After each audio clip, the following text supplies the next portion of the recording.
Please note the views and opinions expressed by the hosts on this show are not necessarily the views held by the station. You're listening to Critical Mass Radio. Now it's our turn. There we go. What a pain in the fucking ass.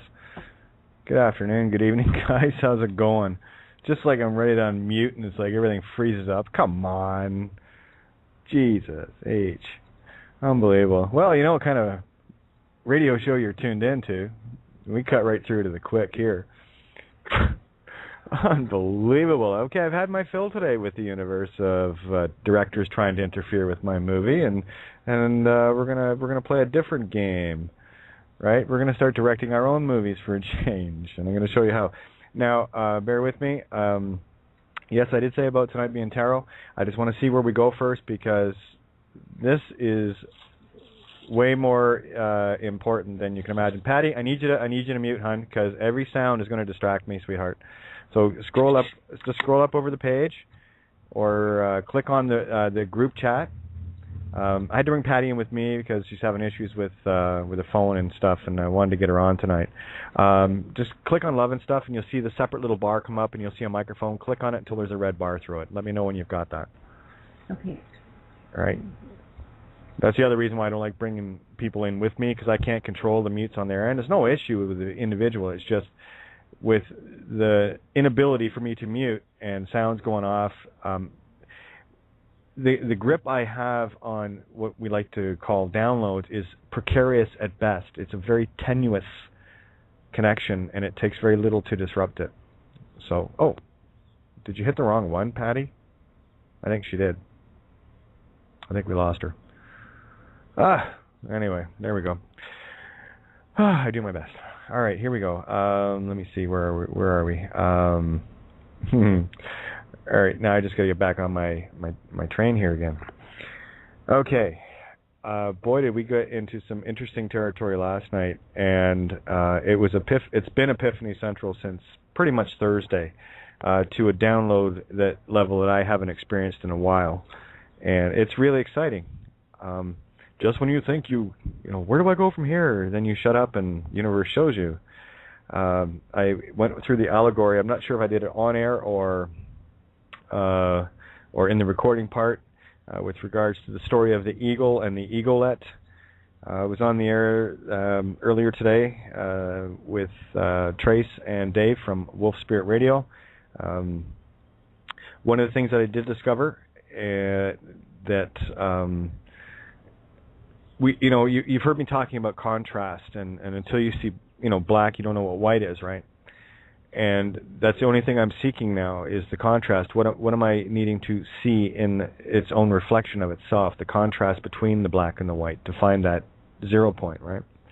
And one of the things that I discovered today, and again, this is a no harm, no foul on anybody, all right? This is actually a compliment. And it really gave me a contrast as to where we've been at in this game and how we're playing it. Here, one sec, Patty, just tag me. I got to get this stuff out of my...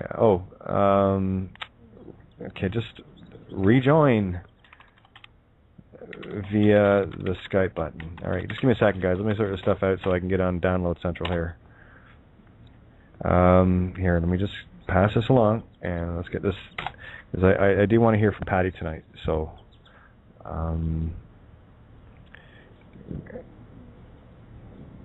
just refresh the page and hit the Skype button.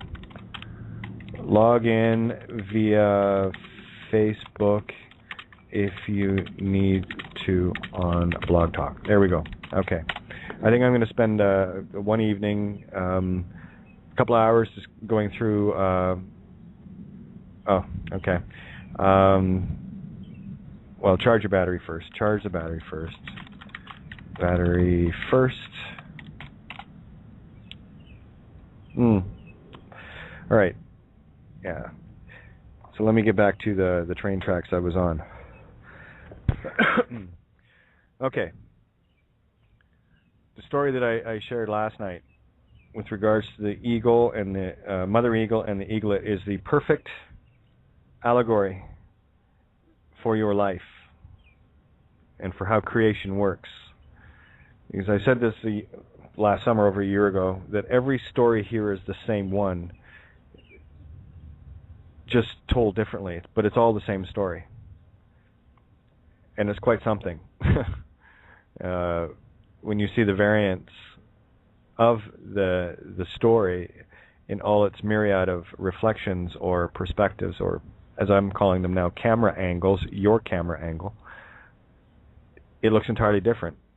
I was having a chat with Eric earlier and going through this with him to show him what I was talking about with the camera angles.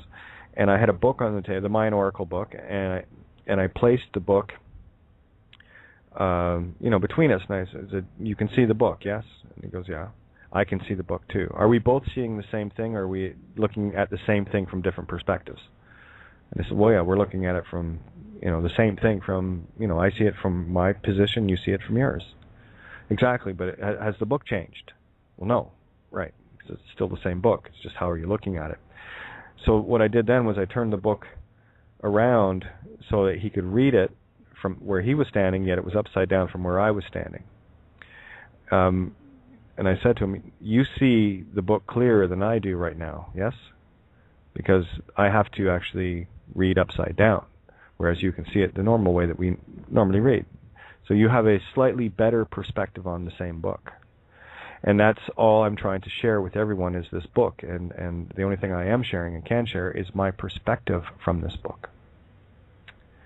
So there's your movie. Now, when we take that book and expand it out to the entire universe size, let's stick to Earth just because it's the one we know the best, you'll start to get an understanding of Earth being the book. And where are you standing on it to have a look at that book? Can you read it the same way as I can? Or is your viewpoint slightly different? We're all reading the same book, but we have different perspectives on how we're looking at it. And what happened with this particular story that we're in, someone else took control of the script, where we were made to be less than the directors and producers we are.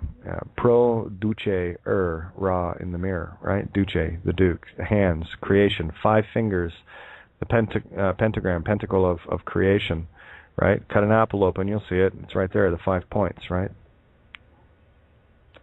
The Venus transit, whatever, it's countless. So all I'm trying to do right now is share these different how do you put it? Different perspectives on the same story. And I'm kind of looking at the same story from a multitude of perspectives. And that's the only reason I see what I do, is because I'm not fixated on one particular angle. I'm trying to be a good director, and as I was saying to Eric, if you can visualize a chariot race scene with only one camera, how exciting would the movie be? Well, you'd have to pick a spot where you could see, most of the race. But you're going to miss most of the race as it goes around the track because you've only got one camera. So what I'm doing and what I'm counting on is to have a look at that racetrack from different camera angles, and those other camera angles are you. That's how we are the same, right? So, and I do like to put things into analogy so they're very easy to understand, and this is why truth is always written in allegory, analogy, metaphor. Because I can paint a picture that all can see, no language required, no tongue pledge, you see. I use this particular language to describe this picture, but inevitably what you will get is the visual, and that's all I'm interested in. That is the true creation, the visual. So, in the now moment, no less. So here we go. As a director, what I'm doing now is having a look at the chariot race with cameras placed all around the track. And those cameras are you. That's why I like to converse with the other cameramen on the set. All the world is a stage. Although that sounds very allegorical, we can look at it first literal in a physical sense, and you can take it to be, we're just kind of, performing with each other in a physical, low-level game, which is true. Very, very literal. And allegorical, when you start looking at it allegorical, you start looking at it from a spiritual perspective. So that spiritual perspective looks at it, okay, all the world's a stage, which means that we are playing a grander game. We can see the physical, and we know that we are becoming cause over it by how we manipulate our player, our piece, our meat stick body, right? The physical. The ego, for the most part, is the one in control of the literal first version of all the world's a stage, and then the spirit is the allegorical. It's the cause over the physical once we regain that. So now that we've went literal and allegorical, what we need to do is go back to the literal and look at both at the same time.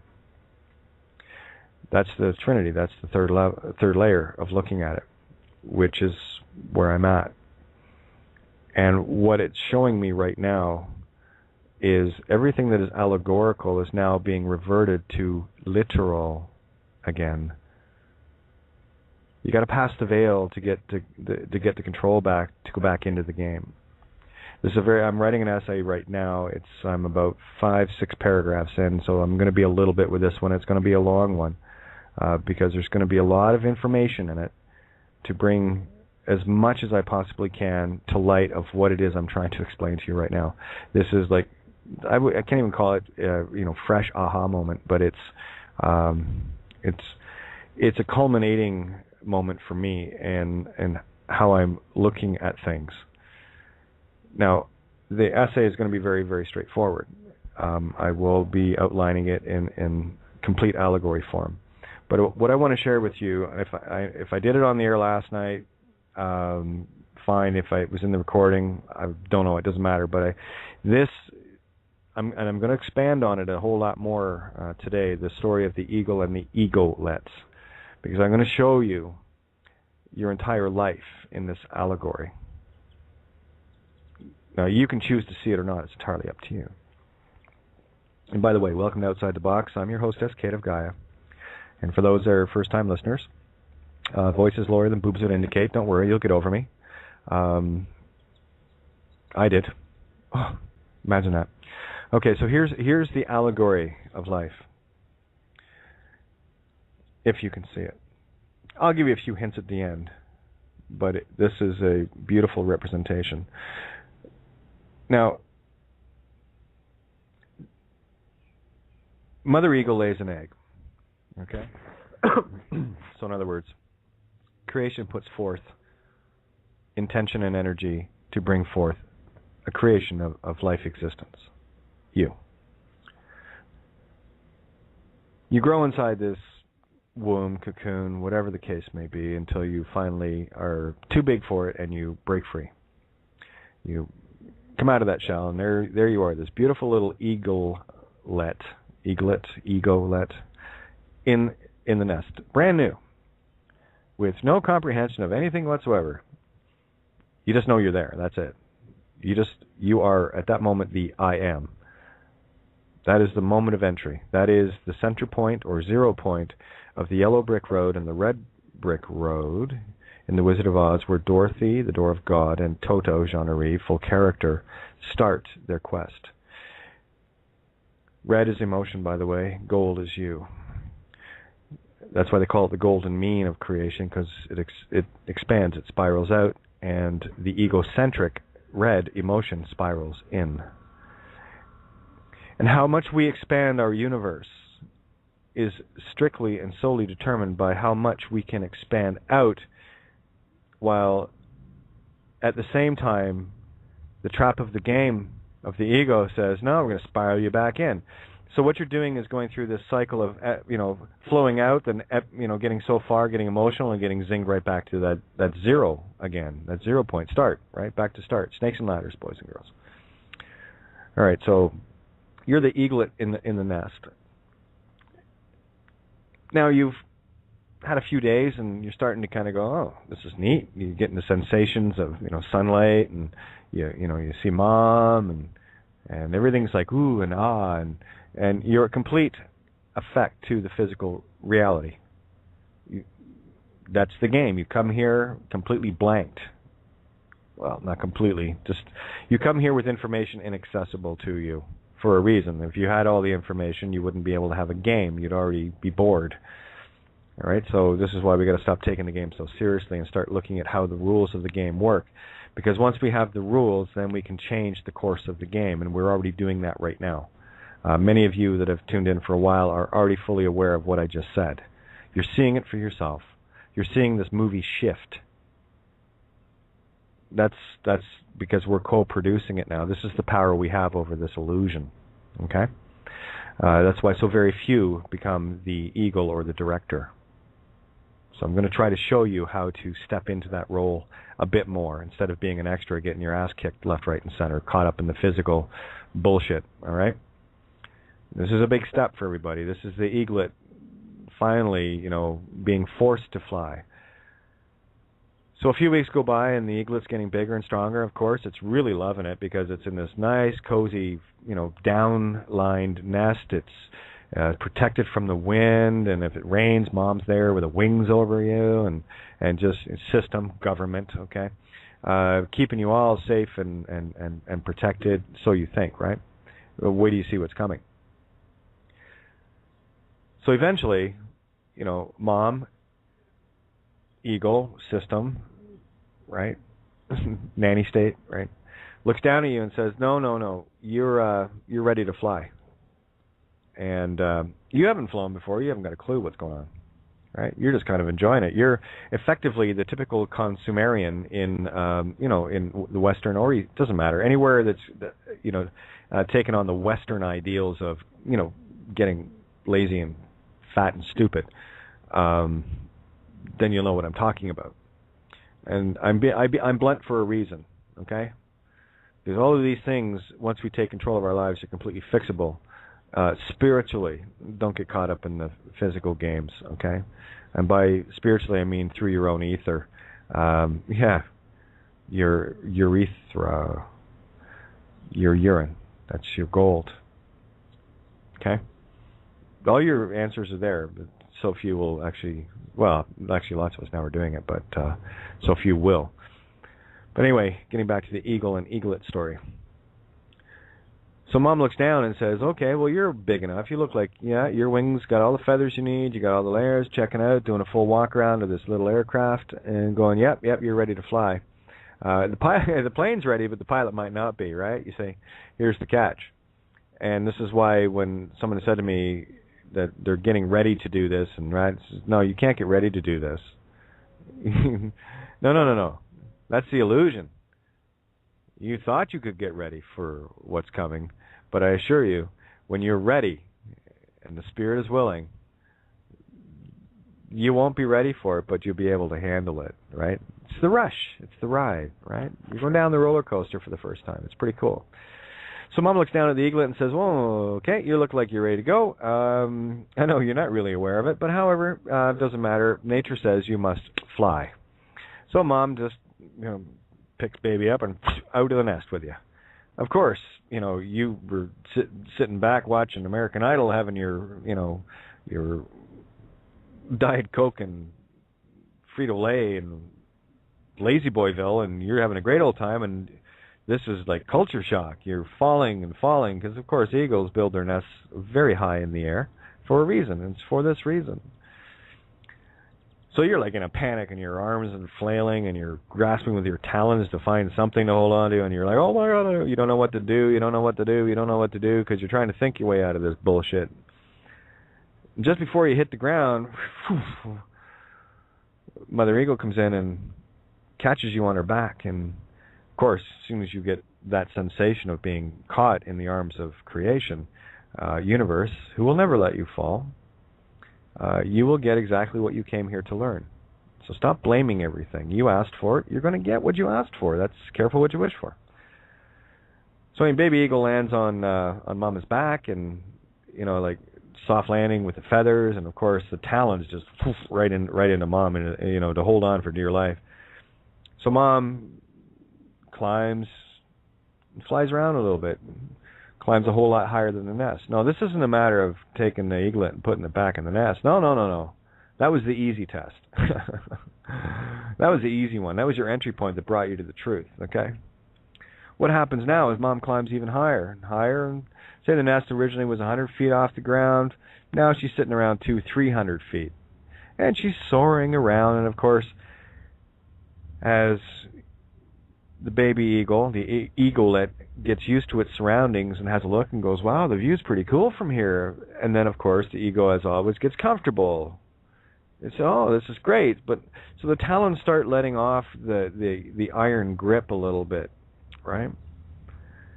Now, creation, Mother Eagle, universe senses this. So we're either going to check if it's knowledge or ignorance, arrogance, right? So as soon as the grip is let loose enough, Mom goes up, creation turns over and flips upside down, thus your world turned upside down, and of course, you weren't ready for it. Your talons weren't digging in. You were just getting comfy, enjoying the view, letting someone else do all the flying for you, you fucking coat-tailer. Right? You follow me here? You got to learn to fly by yourself, right? I've caught enough baby eaglets, including myself. I'm done playing that one. I'm just going to show you how this game really works. So, of course, there's baby eaglet. Oh, my God, falling. Flailing the wings and everything else. Not quite sure what's going on, blah, blah, blah, blah. Still trying to think their way out of it. What do I do? And just once again, before the eaglet hits the ground, creation wanted to take care of her own, does the same routine, flies underneath, eaglet lands on top, and of course the talons dig in twice as hard now. It's like, holy shit, that was like 300-foot fall. You know? Not to be outdone, creation, Mother Eagle, system, whatever, climbs higher and higher until she's about 500 or 600 feet above the ground. So the view is much better, a much grander perspective of things, because you're starting to learn, you're starting to see things, and you're earning each one of these different viewpoints because you fell. But you never hit. But you fell, and you felt it. It felt very scary. So Mommy Eagle does the same thing again, and of course, if the vigilance and the awareness is dropped, the eagle takes over again. So the eaglet relaxes the grip a little bit, enjoying this even more magnificent view at the behest of someone else that's carrying them. As soon as the grip's released again, Mother Eagle says, good, flip. Because, you know, it couldn't happen 3 times. No, your ego says, no, Mom wouldn't do this to me 3 times. Because I know Mom loves me, right? This is your typical voter, by the way. They've done it dozens of times. What part of getting screwed over and hitting the dirt aren't you getting? That's a system that won't catch you. It'll certainly kick you out of its nest, though. All right, so this goes on, and every time the eaglet gets released from Mom, Mom's not taking it back to the nest until it figures it out, right? And if it does, well, then the eaglet will follow Mom home. What happens then is eventually instincts take over. The intuitive kicks in. You start thinking, well, I keep doing the same thing over and over again. The same shit keeps happening. I've got to start doing something different. This flailing of my arms and squawking and all the rest of it just isn't working. My talons aren't grabbing anything.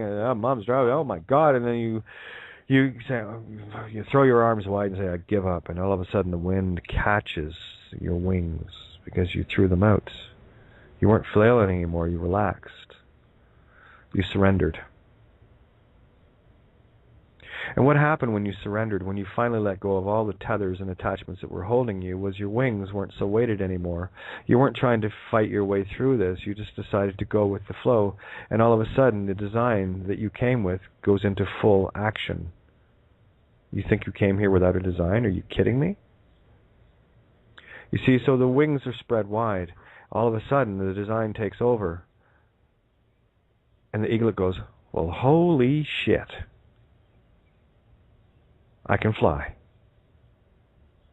It still takes a bit of getting used to, little practice still has to ensue, but the basic understanding is grasped finally, that there is no one coming to save you. You have to save yourself. The system or mother or creation or whatever you want to term it to be will allow you only to fall far enough for you to figure it out.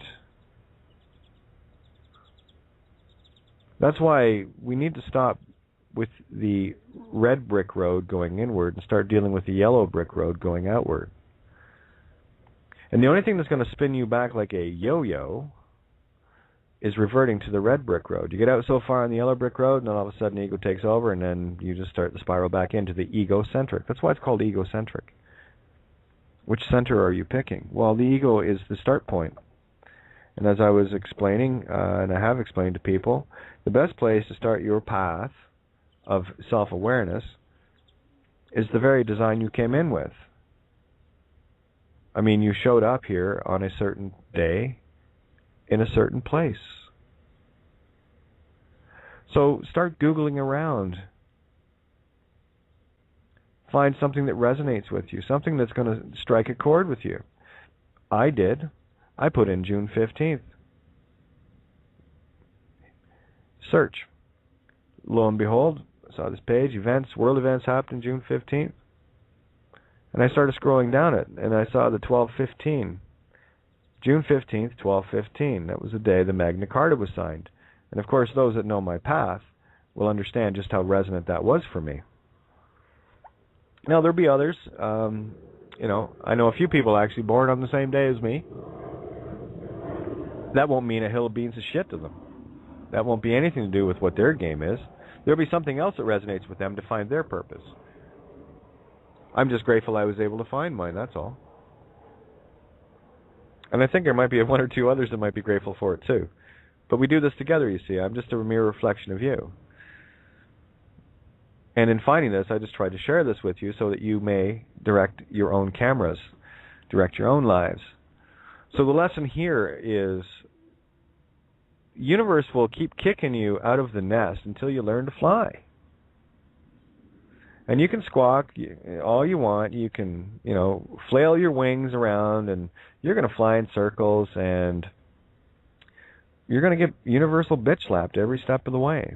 If you're caught in the physical illusion, thinking you're going to change it in a physical manner, you're insane. It's not how the universe works. Nature shows you.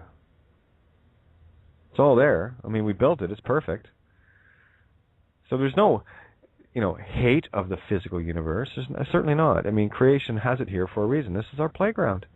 It's unfortunate right now that we have, it's changing, but we had others shitting in that nest for a very long time and expecting us to clean it up for them.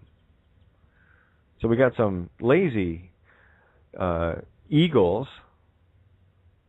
that learned how to fly a little quicker than others and took it upon themselves to keep the other eaglets from ever learning how to fly. While they're sleeping, pull feathers. Allegorical, guys, analogy here, okay? The pulling of the feathers and the breaking of the wings are the tools used by the system. They call them things like churches, synagogues, schools, politics, all manner of distraction. And the biggest one that has you convinced that you are still the eaglet is the very name that you think is yours, which it isn't. So you have to see past this allegory first. Right? The answers are very simple if you can see them. The long and short of an essay and I Who Shall Not Be Named document. They're both available. Grab them, they're free. I write because I can, and I'm part of you, so here, this is part of you getting reflected back. They're on kateofgaia.wordpress.com. But I will assure you, if you cannot handle the truth, and I'm going to keep saying this every night, if you can't handle the truth, I need you to move along. I don't want to be responsible for someone that's getting truth and is unable to stand in it any longer. Because as this game ramps up, you're starting to feel it now. As this game ramps up, the repercussions of not standing in the truth are getting greater and greater and greater. If you are basing any of your opinions upon anything that you have learned in the physical universe that you thought were answers, you're still going circular. You're still trying to solve old problems with the same old solutions that never worked. That's called insanity. So I decided to go a little more outside the box and say, okay, well, what do we need to do a little different than we have been doing all along? And I chose to listen to some pretty cool teachers, Buddha and Krishna and Christ, Jesus, Muhammad. They're all great teachers. All great teachers. And they all told, oh, lo and behold, the same story. That's the only difference in actually understanding the message they were trying to convey. And the egocentric will be the one that absolutely wants to beat the living shit out of you for trying to convince them that their Bible, the way they've been taught it, is wrong, and you're trying to teach them how to really read it the way Jesus said.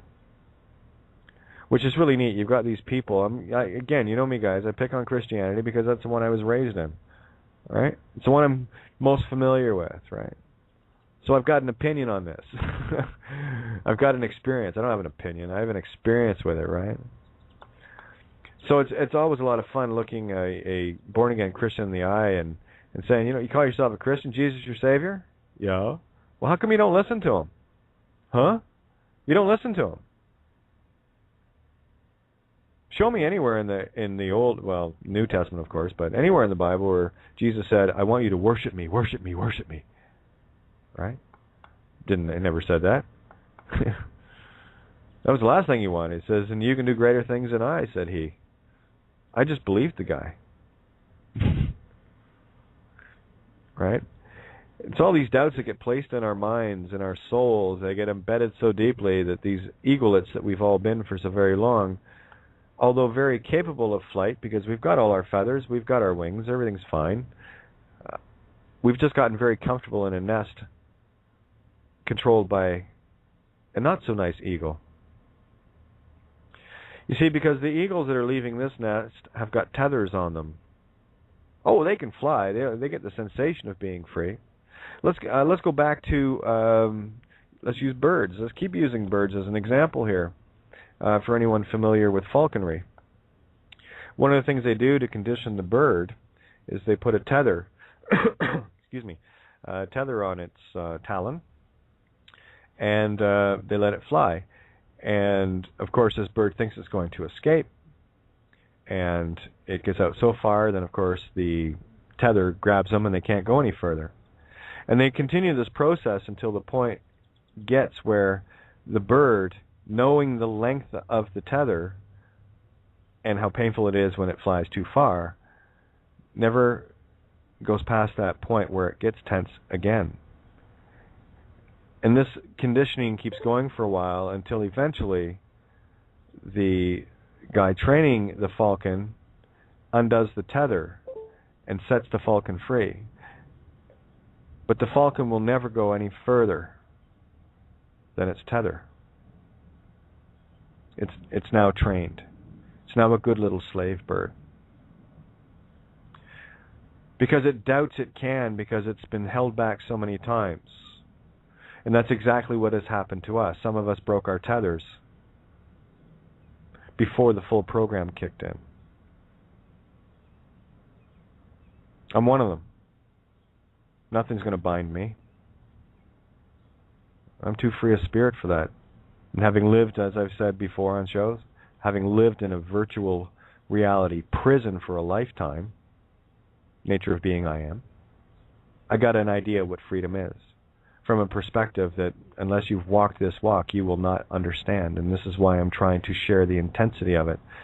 Why I'm telling you that you are all slaves. There is no one more disillusioned and more a slave than one who claims that they are free. Really? Are you free within the confines of a system? That's the same thing that happens at a zoo. You know, the elephants have a nice big area they can walk around in. Oh, they get the sense of freedom of walking around and having a good range to walk in. But are they truly free? No. They are bound by limitations, fences, whatever the case may be. Even on the reserves that they put up for these animals, are they really free to roam as they always have? Or are they conditioned to roam within this area that is supposedly free for them? Visualize your own homes with all your fences around it. How free are you? How connected are you to your neighbor? Oh, it's my yard. No one comes into my yard. Right. So you built yourself your own little prison. Nifty. Right? You build your own allegories to see what your life's all about. You're boxed in, baby. Right? Now, depending on the level of truth you stand in, is going to determine the impact of the universal shift that you will experience. And in retrospect, looking back to February 11th of 2012, where my stand was made up to that point, literally pushing back the entire system, alone. There was no one could help me at that point. No one was on the same page as me. There was a couple close, but no one was they weren't living my experience. They didn't understand the pressure I was under, racing to try to figure this game out as quickly as I possibly could before all hell broke loose, and it did. February 11th, my whole universe was destroyed. My family was ripped apart. My relationship. My home was stolen. My car, my truck, countless possessions. Oh yeah, the universe, Mama Bird kicked me out of the nest hardcore. And I know why. Because the measure of how hard I got kicked out of the nest is a measure of how high I'm going to fly. In contrast. So when we look at our pitfalls and we look at our trials and tribulations and, enter into the victim zone, been there, done that. I've had my tears. But I also moved beyond it. And you will too.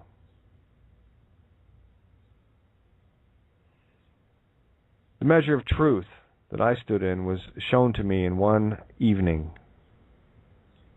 And I still paid more of the price a couple of weeks later, where I got to spend one lunar cycle in solitary to figure out even more.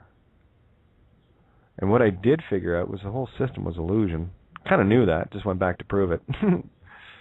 Right? Of course, they don't stand their own laws because they make them up as they go, and they're powerless.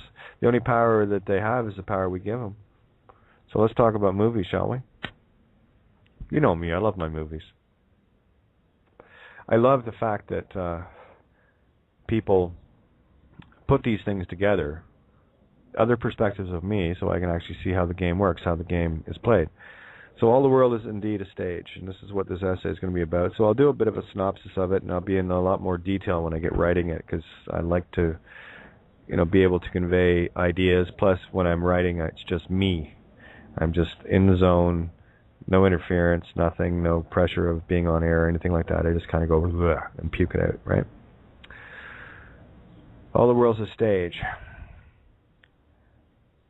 You are all individual, completely separate, yet completely joined to the fabric of all as a camera angle, and only a camera angle.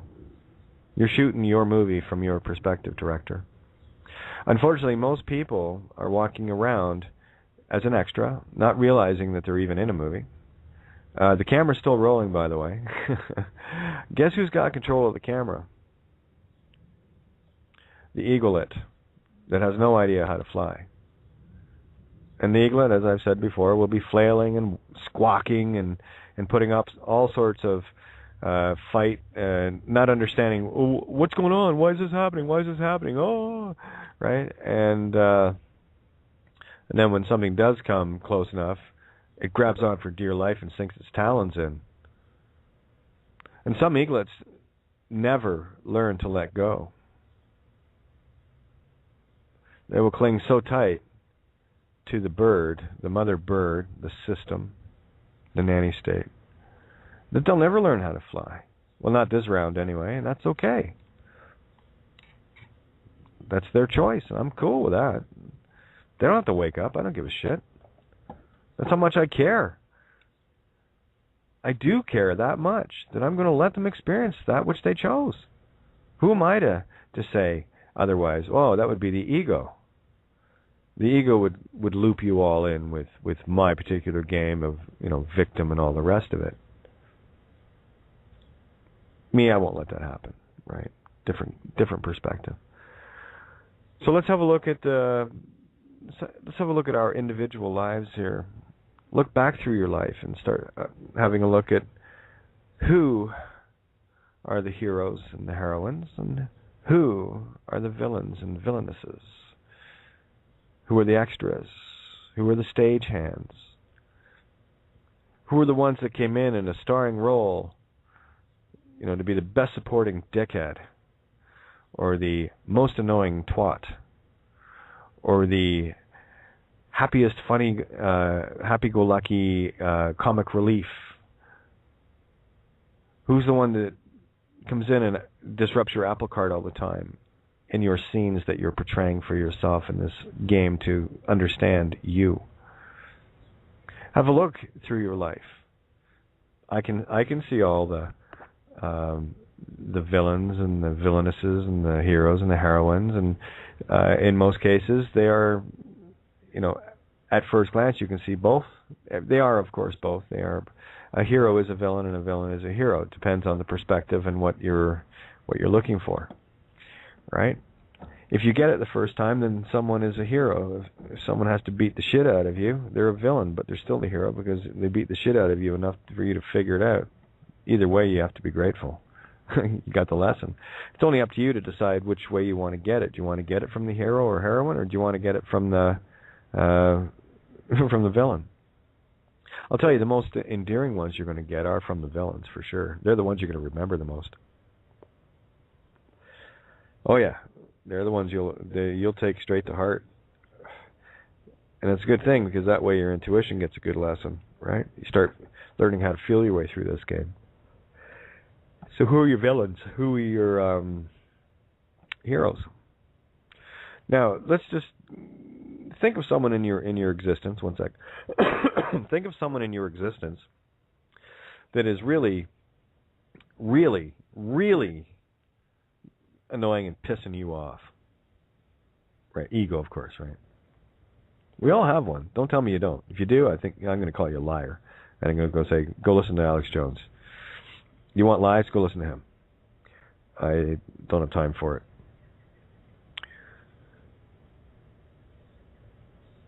The thing about the ego is it is so convincing. It is a star in its own right. And you need it. You cannot not have one. So when I say get rid of the ego, what I'm talking about is get rid of the control it has over you. Because it's not you. The ego only exists in the physical game, that I've been able to find anyway.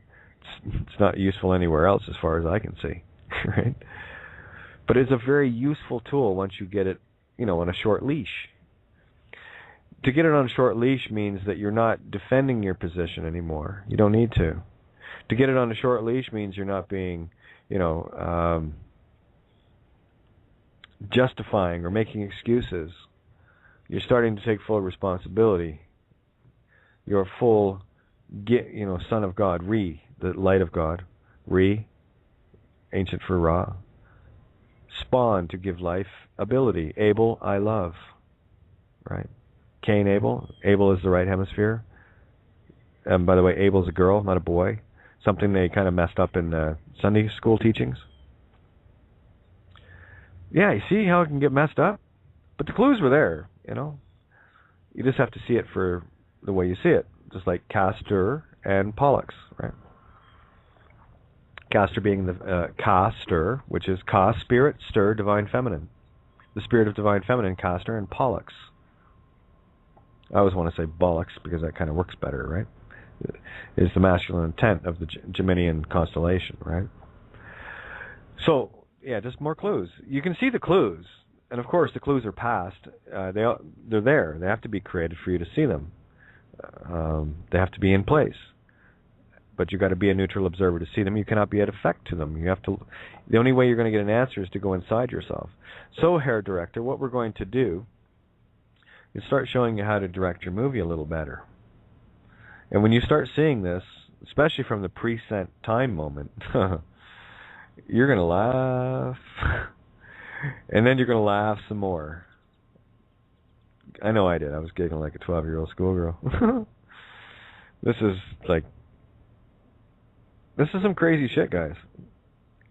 But it shows Oz and Wonderland and the Magic Kingdom for what it really is.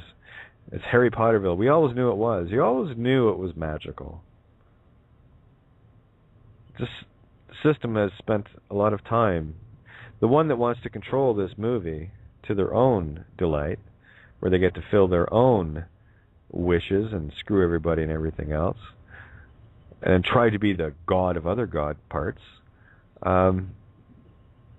this particular level of the game is over. And you're seeing it unfold before your eyes. Things that are getting pulled out for people to look at. And again, don't look at it literally.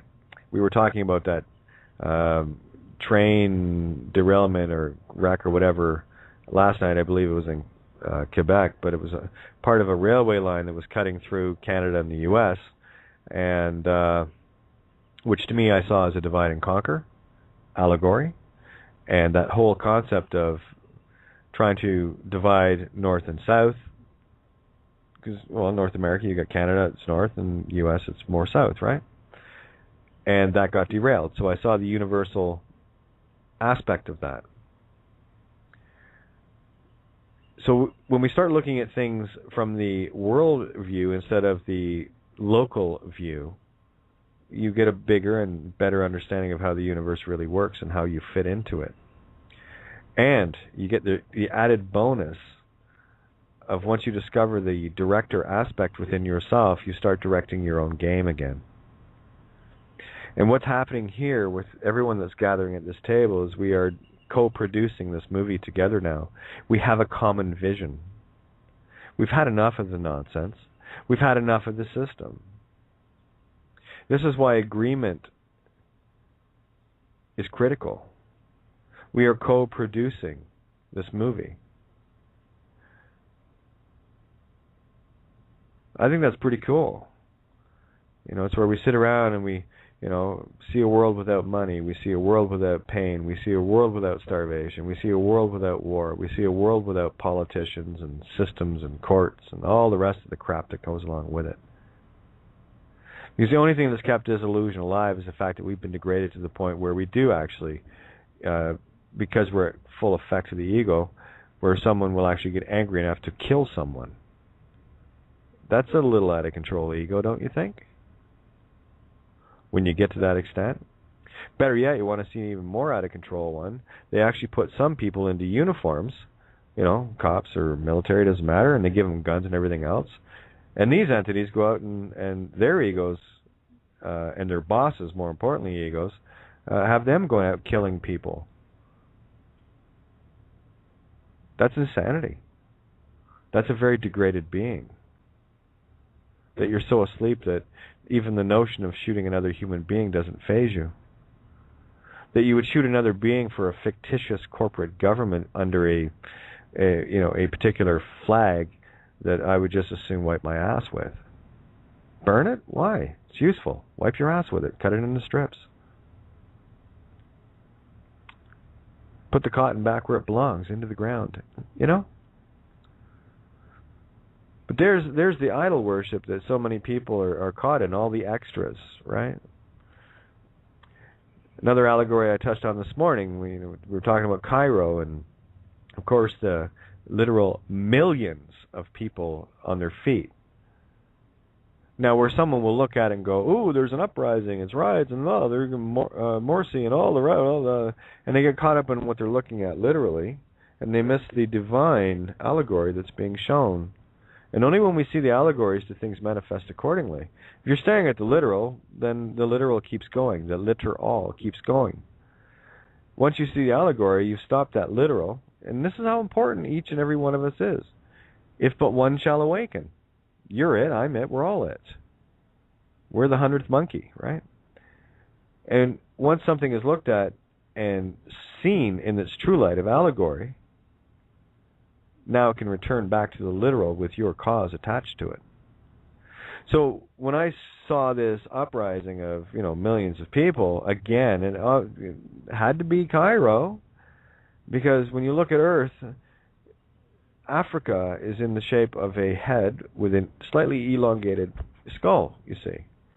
And right where the Cairo is and the whole layout, that's why all the pyramids were placed in control positions along the Nile, the kundalini of the fractal of Earth, of which we are attached to in a fractal sense.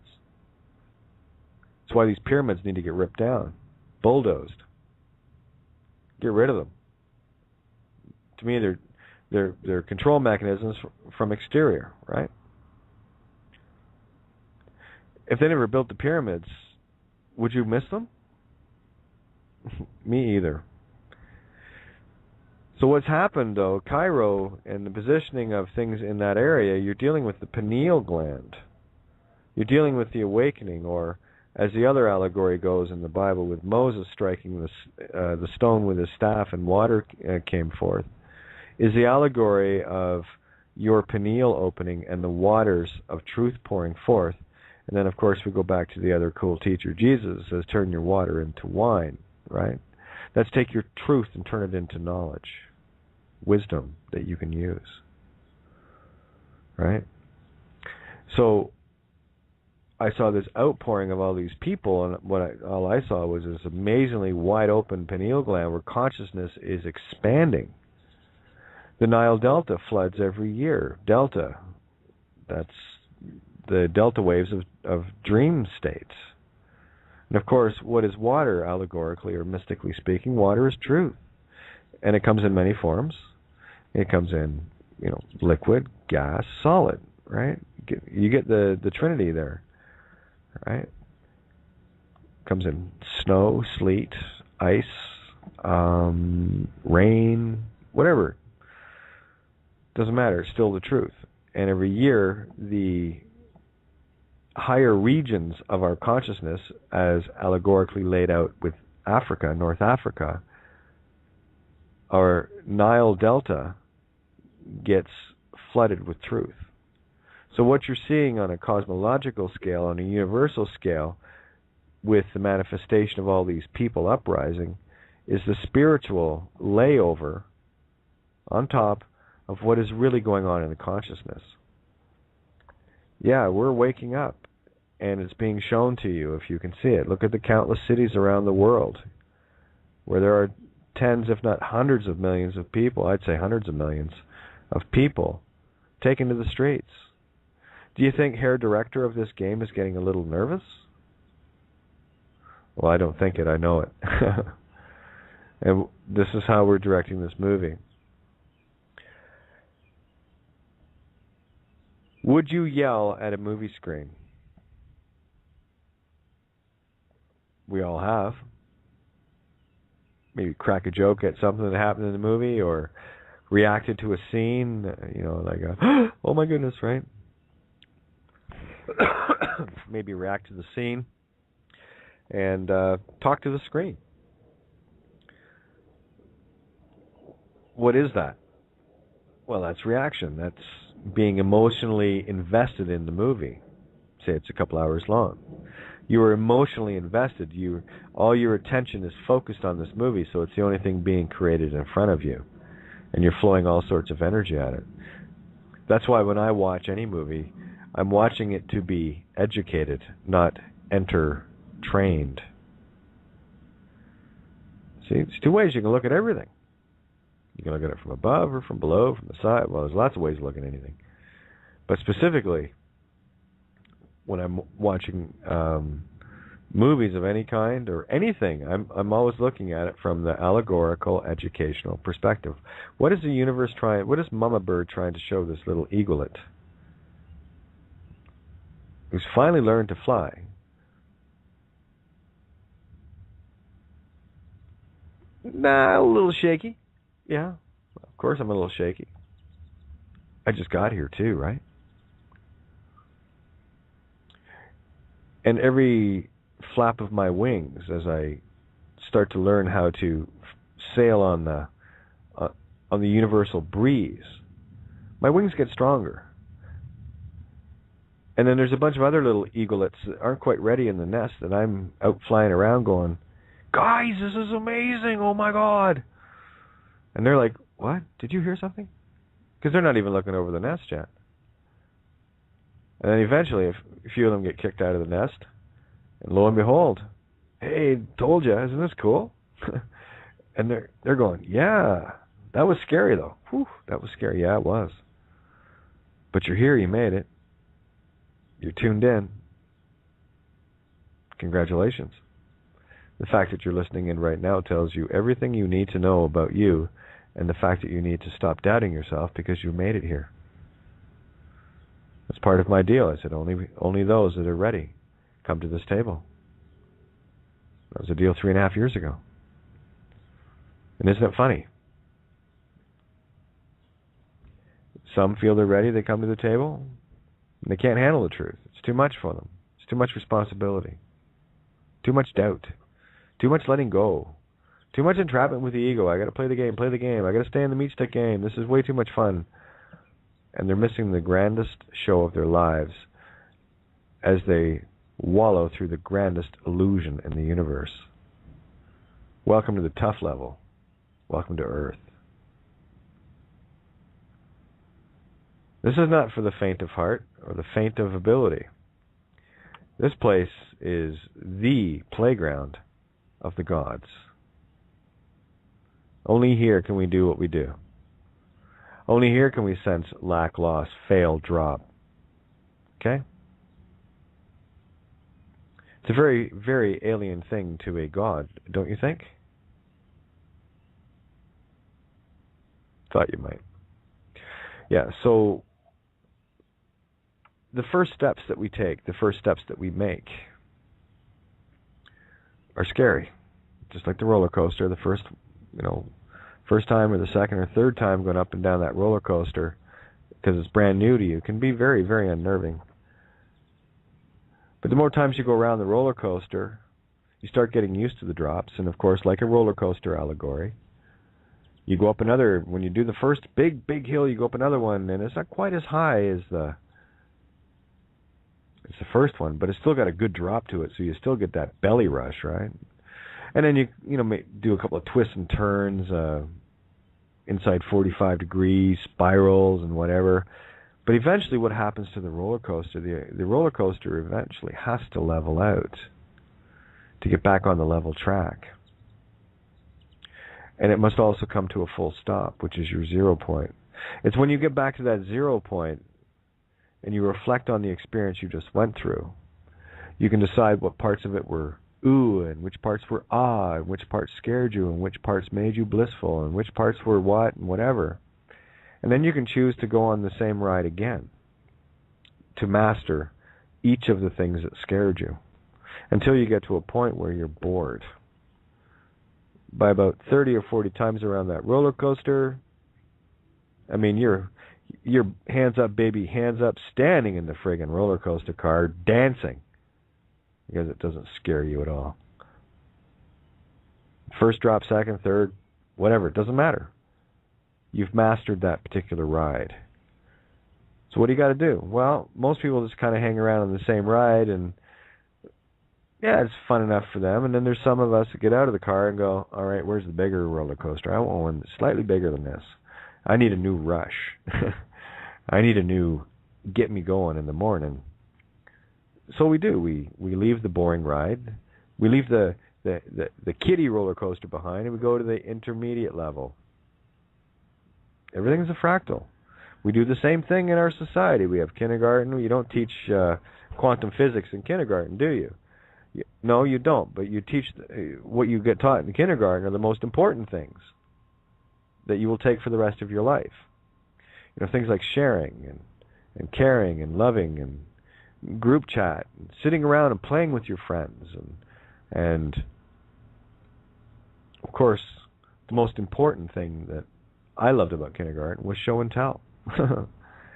That's where you get a chance to show something and tell all your friends about it, and then share it, right? Like a toy or something, right? It doesn't matter.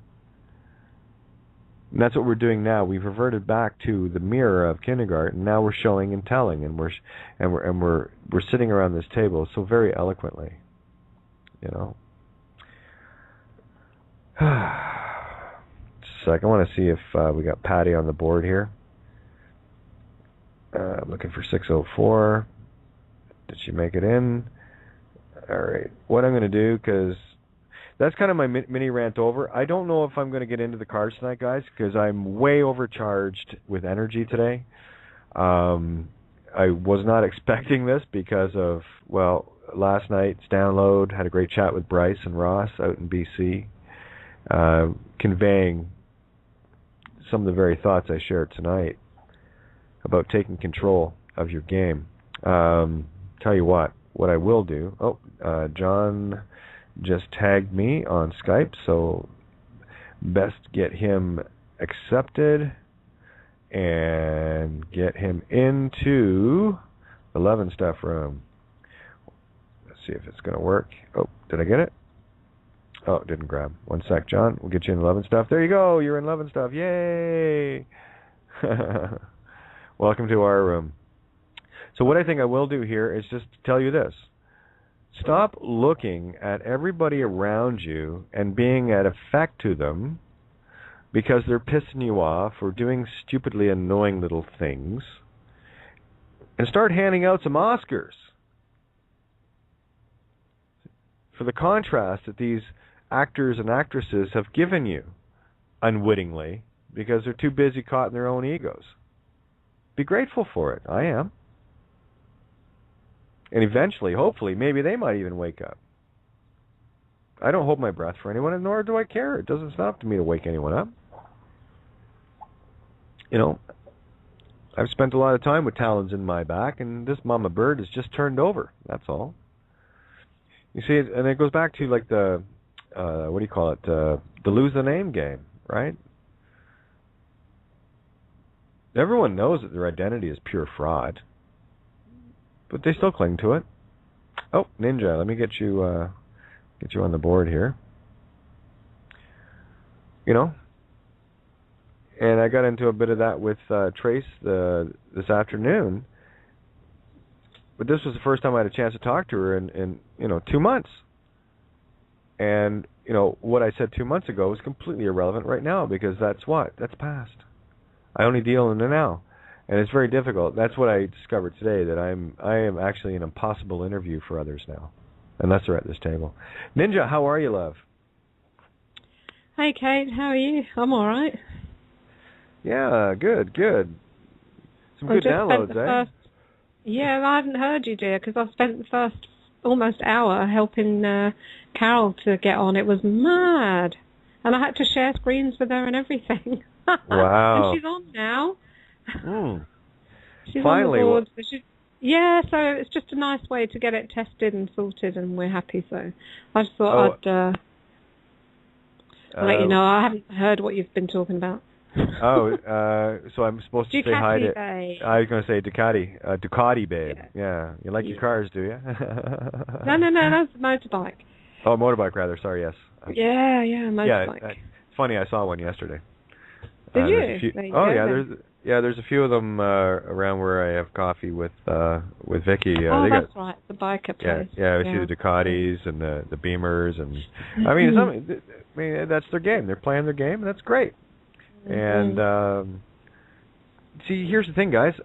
I just want to direct a better movie.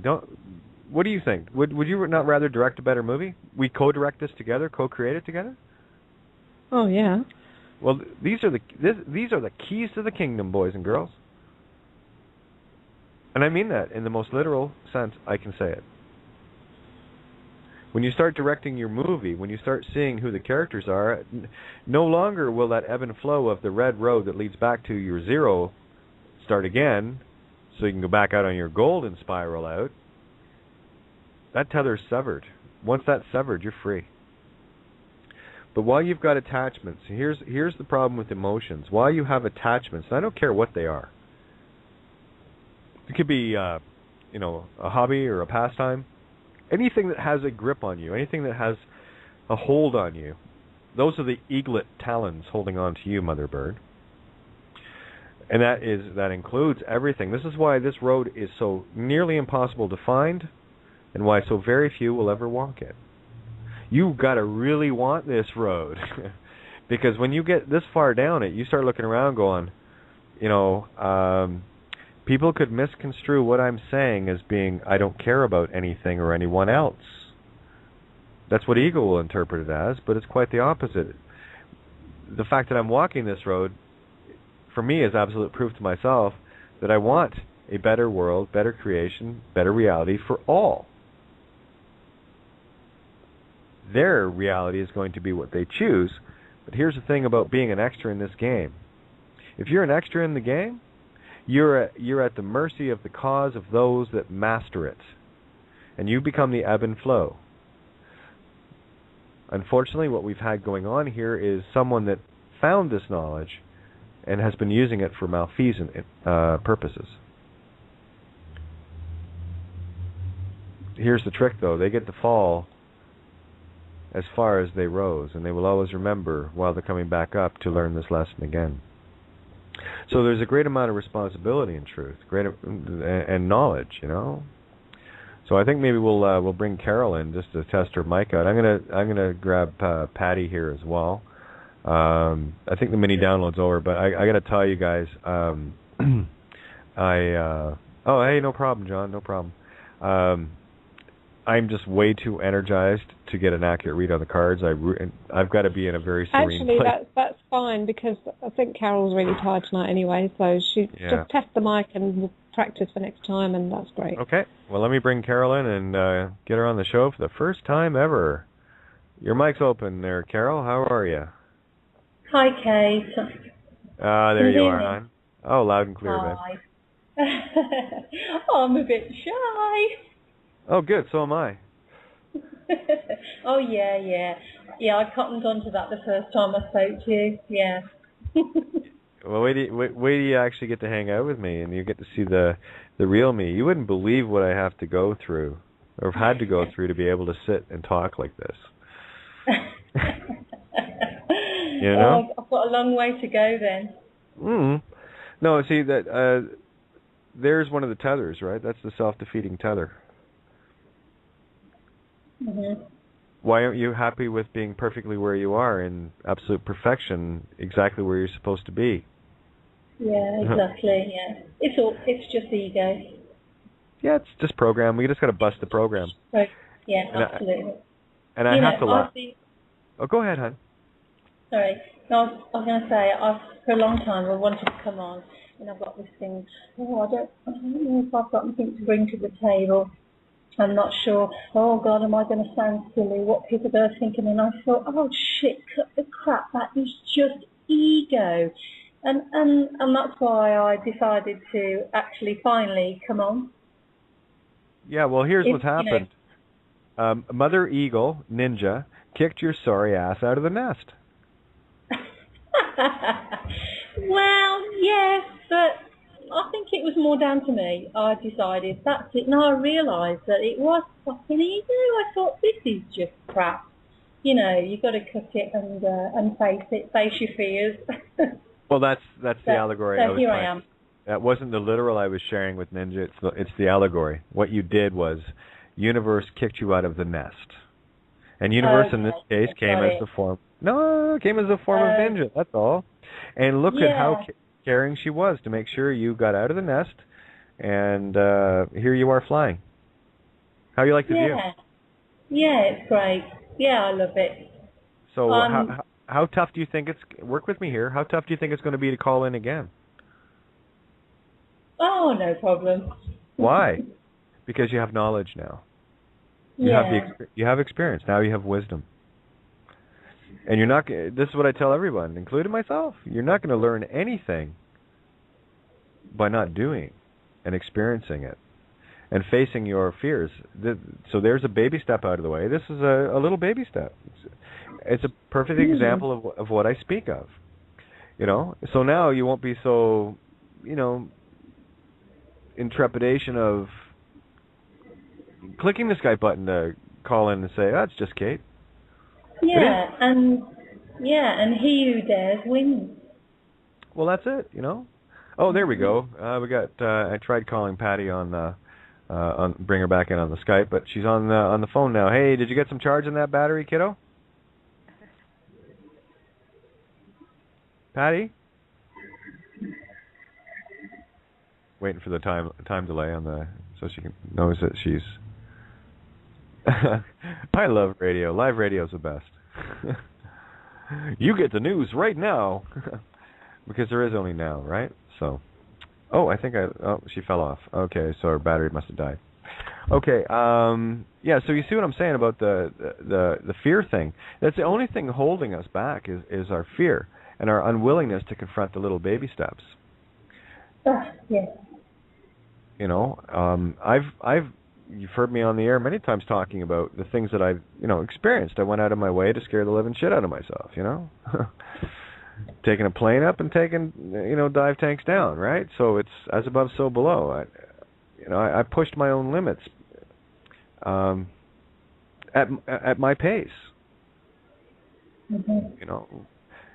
I've had lots of interesting experiences that have absolutely scared the living shit out of me. But I did them, and at the end of it, I went, "Whew, that was fun." And it's, I could do that again. I could do that again. I could.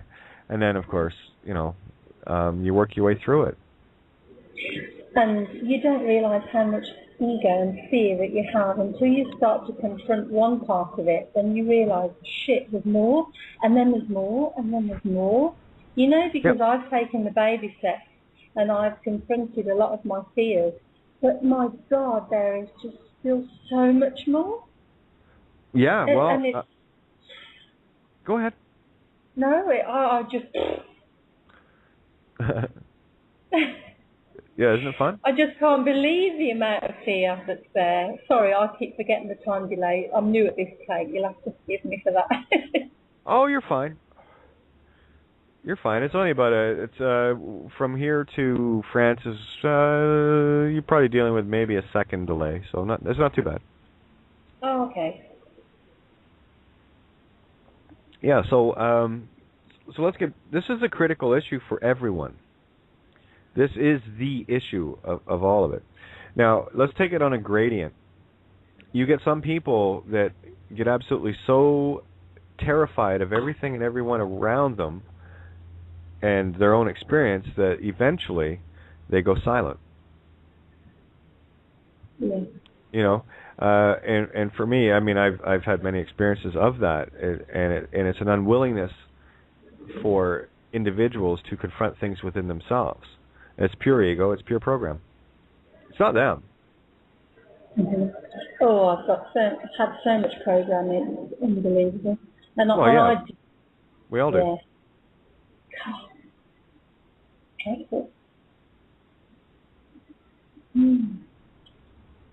Okay, I was going to let you roll there, I guess. Okay, sorry. Sorry, yeah. No, that's okay. I'm just trying to get, you just got your new wings. I'm just trying to let you fly a little. Yeah, funny that I've been watching a little chick this week, little baby robin, and I've been following it around the garden and putting nuts out in water for the mum, and it's been absolutely beautiful to watch it fly, really lovely. And it's finally, I think it must have fell out the nest very early because it's been wandering around the garden, hiding in plant pots and behind bits and pieces, and watching it has been absolutely fascinating. So beautiful, but to watch it just fly and go it's awesome. And there's another beautiful analogy in that the only way that robin is ever going to see the nest again is if it learns to fly. Absolutely. So there's a good example of many of us that have been grounded because we fell, and we had to dodge and run and hide and the predators and until we get to a point where, now I have the ability to fly, and then you fly, you become the untouchable, right? Mm. So it's nature presents everything that we need if we can be the patient observer, but we're too busy with our little gadgets and trinkets and garbage and landfill, that we go and pick up with, the skin and souls of our brothers and sisters on Earth based in fiat currency. Yeah, that's a good way to be. Not. So this is about taking back the control of your camera. So what I was saying earlier with regards to looking at a movie screen, if you're sitting there yelling at the movie screen, what you're doing is you're yelling at the program. And the program is now directing you instead of you directing it. So take, for example, if you have someone that you're constantly going head-to-head with, okay? They're constantly pushing all your buttons. We'll call that your best supporting, the actor going for the best supporting Oscar as villain. And the longer they can keep you distracted from your movie, the better the Oscar they get, right? So what I'm doing now is I'm just handing out awards.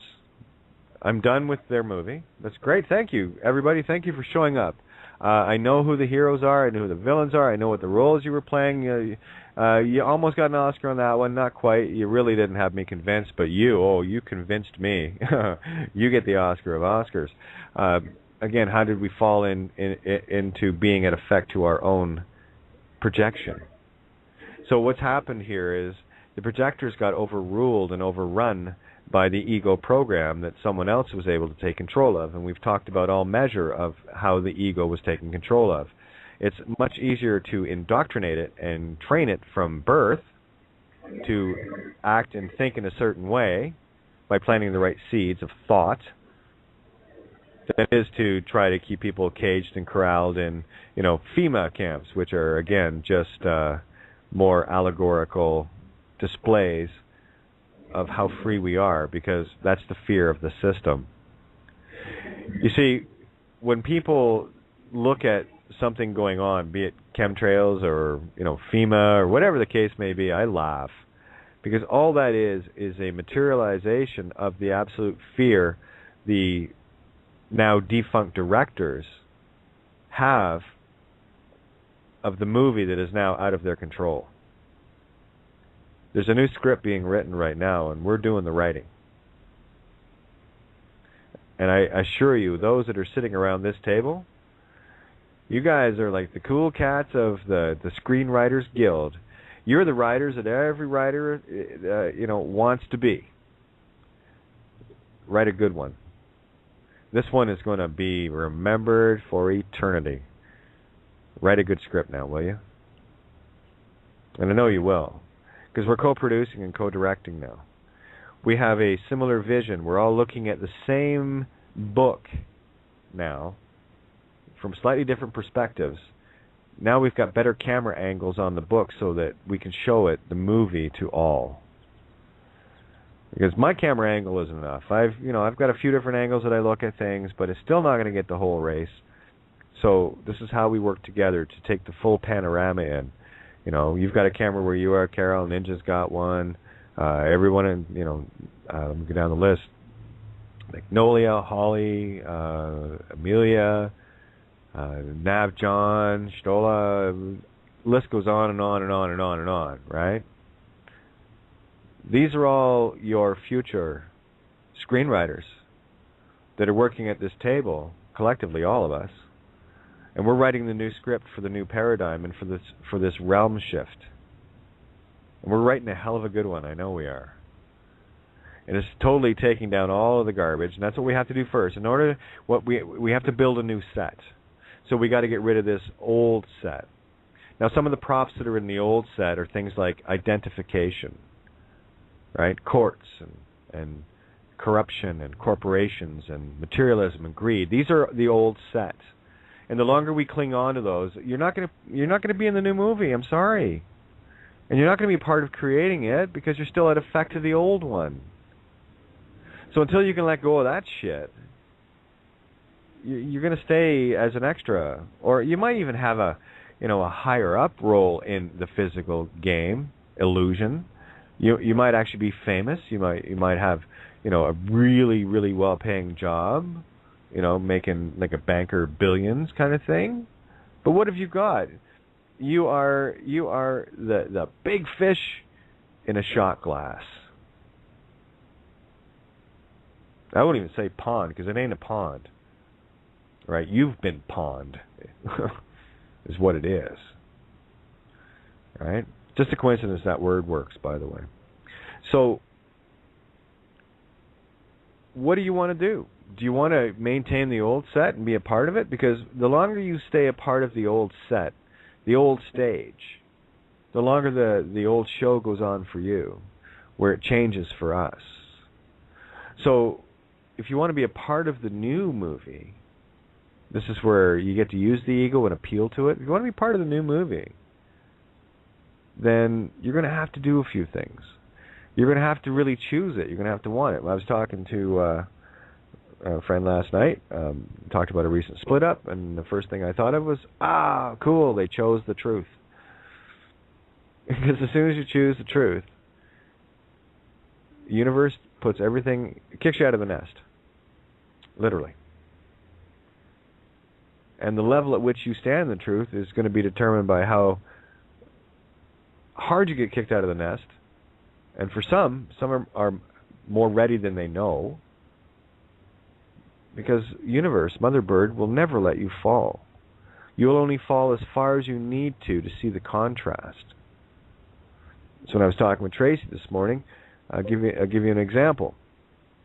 This is a beautiful contrast. You know, when someone talks about traveling or whatever, and they say, well, I still have this because in case I get this happen, and I said, look at you creating something in the old paradigm. And then, of course, the program kicks in and starts defending it. I said, no, so I'm not going to play that game. Right? I'm not going to play that game. Because what you've done is you're still working in the old set thinking instead of creating the new set and understanding who you are, really who you are. Yes, the ego needs crutches here and there. I know I've used a few because I wasn't quite ready to soar yet, but I knew that.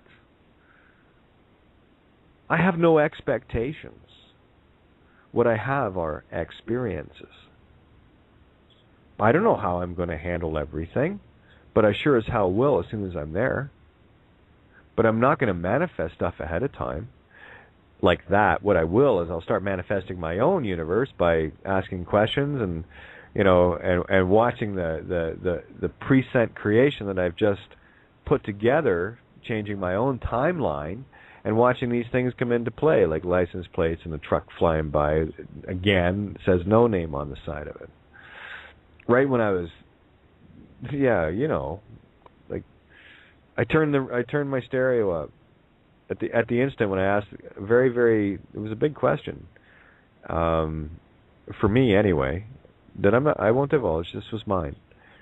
And I turned the radio or my stereo up, and of course Styx is playing. I don't know where it's at. I always keep it turned down. I only turn it up when I need to have an answer from the universe. And I mean that literally. My whole universe is on the Styx Greatest Hits CD. It's all there. It's the same story, right? So that's my choice of reference.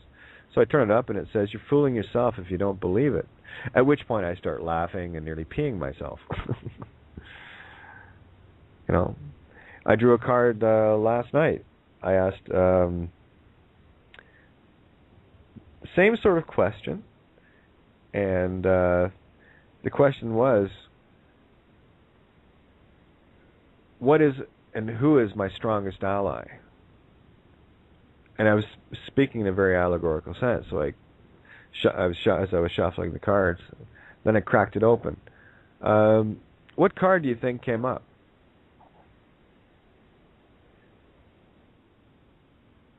It's going to be so blatantly obvious when I tell you, but if you were a betting girl or guy, knowing what the cards are, I'll give you a hint. It was in the major arcana, which of course it had to be. What do you think it might be? Any ideas, Nanj? I'm not sure which deck you use, but I think I know because you told me. the Arthurian. Well, you can tell everybody. What card was it?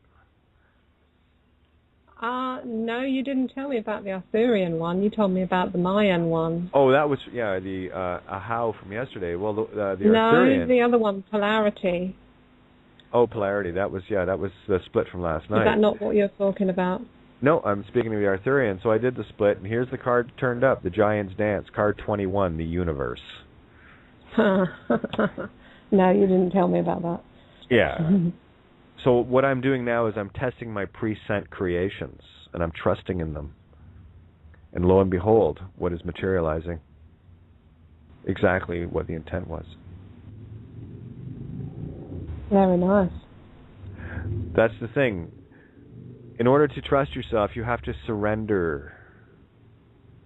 You have to surrender completely and let go of the tethers that are holding you. Pinocchio. That's why directors call cut. Why do they say that? What are they cutting? So here's the thing: if you find yourself in constant turmoil with, say, one individual or another, or you're harboring some animosity towards someone, you are at complete effect to the ego, right? And some people are so good their ego entertains them, right? That's their only entertainment. They haven't even got that far yet. They're too busy wallowing in their own little universe, right? So they're not even ready to surrender to themselves yet, never mind anything or anyone else, right? And that's an extreme. Then you go to the other extremes, the ones that finally let go and surrender and just breathe. Like I said with the eaglet, when it finally just gives up and it throws its arms out wide and surrender, what happens? You've opened your wings, for crying out loud. You're finally sailing. So why don't you come sail away? Oh, Bindy's here, so let's bring Bindy in. Hello, hello. Hello, hello. How are we all? I am awesome. How are you? I'm pretty good. I'm fired up like yeah. Yeah, you don't have to say it. I can feel it. Yeah. I'm downloading like a nutcase. I think it's going round. I was chatting with Paddy today. She said the same thing. It's going off like a fireworks. Pretty much figured out why too. Yeah, that's the old. The clocks are finally ticking and talking. Yes. You see the dominant frequency happening now. Our download's friggin' awesome. Yeah. They just don't stop either. It's like, go. No. Yeah. I had the wolf today as one of the main things that kept popping up, and it was awesome because I turned on the computer this afternoon, and immediately 5 minutes later I saw your announcement. I'm on Wolf Spirit Radio. I thought, oh fuck, there it is again. So it was wolf all day. I the first card I pulled when I woke up was from the animal deck was a wolf, and well, the download was completely wolf orientated as well. So. Yeah, it's funny how that works, eh? Well, when you start seeing it, you can do nothing but go, and then you start kicking yourself in the ass because like, how did I miss this? How did I not see this? But that's good because you're seeing the contrast, and that's what we need to see. You're not going to see anything until you see the contrast.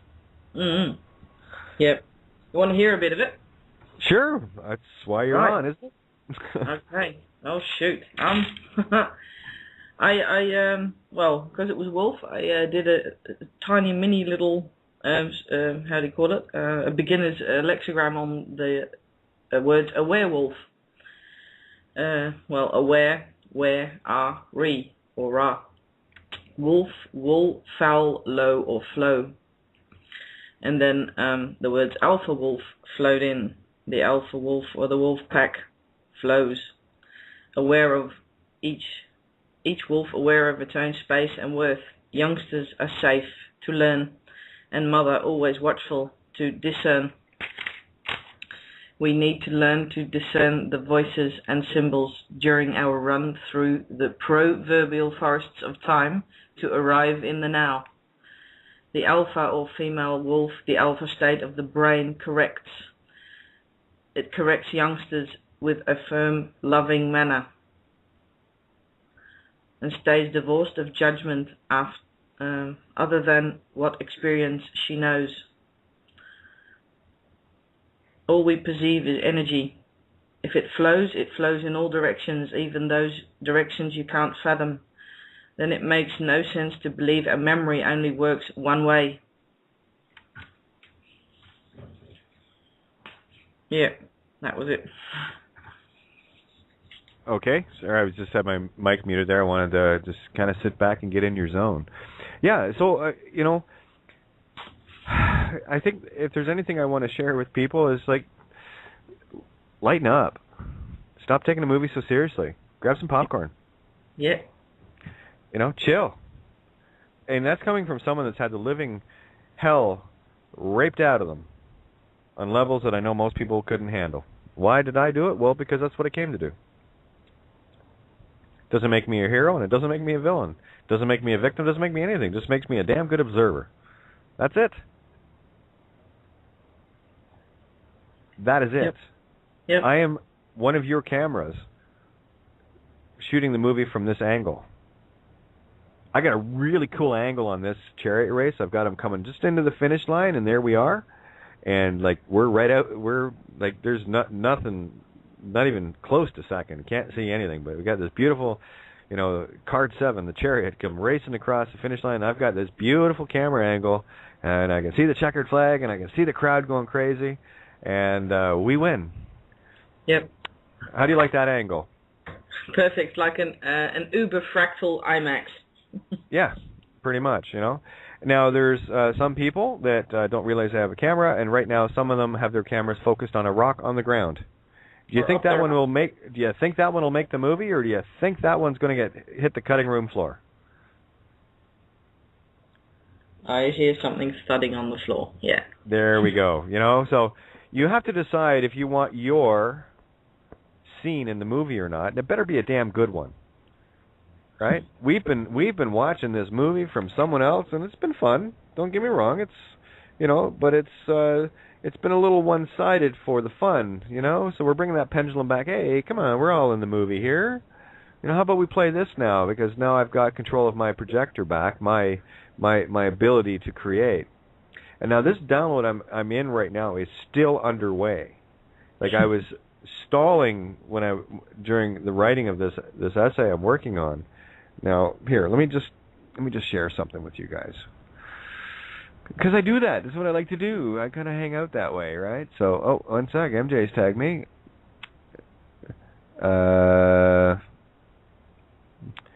Okay, I'm going to be touching base with MJ after the show. All right, here we go. Let me just bring it up. Where is it? Lights, camera, action. I spell it a little differently. You know how I spell. Right? I rework the spells into what is really going on. As I've said to people before, the light that you see outside of you that's the lie of love. T, creation, right? This is not yours. This is someone else's lie. The only light, the true light that we have is within, right? This is where we direct our movie from.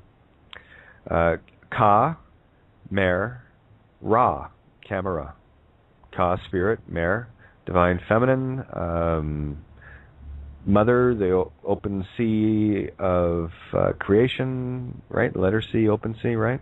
And of course, Ra, the light of God, you.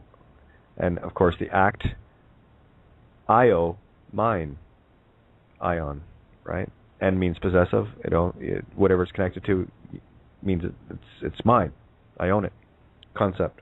And Io, of course, is the original goddess, which is the masculine intent, I, or one, and the creative void, O, or zero, feminine. Right? You'll see it in everywhere, binary, etc., etc., etc. The whole program is based on binary of ones and zeros, ons and offs, right? So I'm just cracking open what I've got of this little essay. I'll share a bit of it with you. But it's still coming in, but I can see it now. So I'm not going to be at effect to any of the character actors in my movie any longer. I'm going to look at them going, cut. Okay, let's reshoot that scene. I've already seen that scene a few times. That one's not going to make the movie anymore. So, but thanks. Your audition's over. Goodbye. Next. So what I'm going to do now is start picking and choosing the actors and actresses in my movie. And I assure you, this one right now I don't want any villains. I don't want any negatives. I don't want any villains. I want to gather the positives and the ones that are trying to create this beautiful never-ending story that is a whole lot more fun and a whole lot less dangerous to play in the physical sense, where we can start manifesting things in real time and recreate ourselves in our own image for a change instead of being created in someone or something else's. And God made man in our image after our likeness? Well, fuck you. I'm okay with me. I'll take care of my image, all right? So here we go. Am I blunt enough for people? I think so, yeah. Anyway, here we go. So here's the beginning of it. Yeah, I've got a few minutes. I can run through this, just let you guys see where my head's at. And, you know, this way, if I throw something out, you guys have some ideas, throw it into the Skype room. Let's say I need to hear from the other camera angles this movie we're shooting. So here we go. We're all actors upon this great stage, where all the world, and in fact the universe, is that stage. Very few will ever truly see it at any given time of now, and only because they refuse to pay any admission to the higher playgrounds. This payment is expensive to most, where one must surrender a complete half of one's mind, or ment. But the good news, it's really only about 10%. The one scientists claim we operate on, the 10%. In truth, I don't really know where to begin, because what I am about to share in this essay will be far beyond the comprehension of a typical day-to-day meat stick extra. I know what they are because I was one once not so long ago. Where someone, or rather their ego program, will react to the aforementioned, one has looked outside of themselves to judge another where I was merely judging myself. The only one I can judge. What I will share here, if you can see it, are the keys to entering the magic kingdom, without the need for shrooms or the like, albeit they are helpful shortcuts. I prefer to play my role as I see it, and be the neutral observer of it equally and in the same moment. And to begin with, I feel I must share the differences between the worlds we live in that one is visible and the other is not. It's no wonder people miss the other one they can't see while staring at the illusions they can see. As a preface to this claim of reality, let me share the notion. Sorry, my Skype thing's in the way. Let me share the notion that everything in the visible light spectrum is only ever as it was created, not as it is.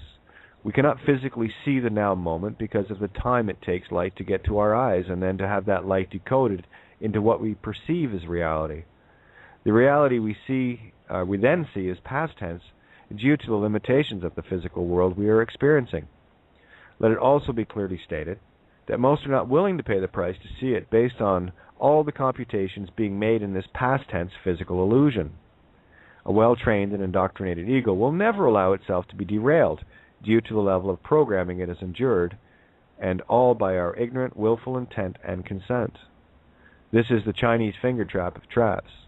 This is the eternal serpent devouring its own tail ad infinitum, where I simply choked and started to puke it back up. Where most are content to play the life-after-life physical illusion game, some of us have chosen to shift the game to a level more conducive to co-creation versus creation theft by directors of a different movie. We've all been carefully duped and manipulated into playing a game of another master's choosing, and we get culled and harvested accordingly. To say I'm weary of that nonsense is an understatement. And nor will I even attempt to awaken another to this, because this is something we all need to see for ourselves. I am merely offering some insights for those truly seeking the game change option. I would also say that it's not magic. But in truth, it is, and of the highest order. When we look back over our life experiences, particularly the one we're currently in, we can find a common thread and purpose if we so choose. It is difficult to choose our paths if we are unaware of the thread in the first place, so here's a hint as to where to start and how to begin. I can only use my own experience because that is all that is truly real to me, where everything else is a shadow reflection of me, the co-created. Here are a few facts to set the stage. Let's use the starting point of Dorothy and Toto, where they began their quest to the Emerald City after their world came crashing down around them. First, let me welcome you to the world of Oz, the playground of the universe. After all the fanfare of the Munchkins, Glenda, and the appearance of the Wicked Witch of the West, Dorothy and Toto step into the center of a dual spiral, one spiraling in, one spiraling out. This is where I'm going to get all allegorical on your ass to attempt to give you the eyes to see this properly. Dorothy deciphered is the door of God, your divine self and eternal spirit, where Toto is your allegorical clue to knowing thyself, your full self in full character, Toto Jeannery. Well, if you don't believe me, look it up for yourself. The twin spirals are the metaphor of creation's ebb and flow, breathing in and out, and this unlikely duo are beginning at 0 point. The colors of the roads are also allegorical. The red one spiraling in is the emotions, or egocentric, with the gold being the road of an infinite creation spiraling out, as above, so below. To place you on the 0 point is easy. It's called your birthday and birthplace, and why so much effort was put into claiming both aspects from us in the physical illusion players. That's where I've got to. I've already covered the idea that you must, in order to know where you're going, where did you start? What was the purpose of you coming here? Your biggest clue is your birthday. But everyone's too busy blowing out candles and having a great time getting hammered and, where's my gifts and all the rest of it, that they miss the true purpose of what the birthday is. It's your starting point. That's why they wanted to claim it. They wanted to claim your way, your name, right? Allegory. That's etymology. That's what name means. It means way. What is your way? So when someone asks you, for you to give them your name, what you're saying is, here is my way, you can have it. So you've lost your whole direction. So the whole saying of have your way with someone is literal. Absolutely. Right. Another layer of that, when a cop asks for your name, what they're asking, are you part of the horror system of Babylon, or are you free? Because if you don't have any id entity, or identification, they have nothing. So if you, feel the need to have something, then use the key that opens the lock and locks it. The birth certificate was the key that locked you in. It's also the key that will unlock the same door. But you just have to understand how to turn the key. To stop the bleeding, the tourniquet, right? It's very easy. It's fraud. There was intent. If you want proof of the intent to commit fraud, are there any registry offices built anywhere in the world? The answer is yes. So the intent was so huge, they actually built buildings, or built rather, so that you could go to make sure that you committed fraud.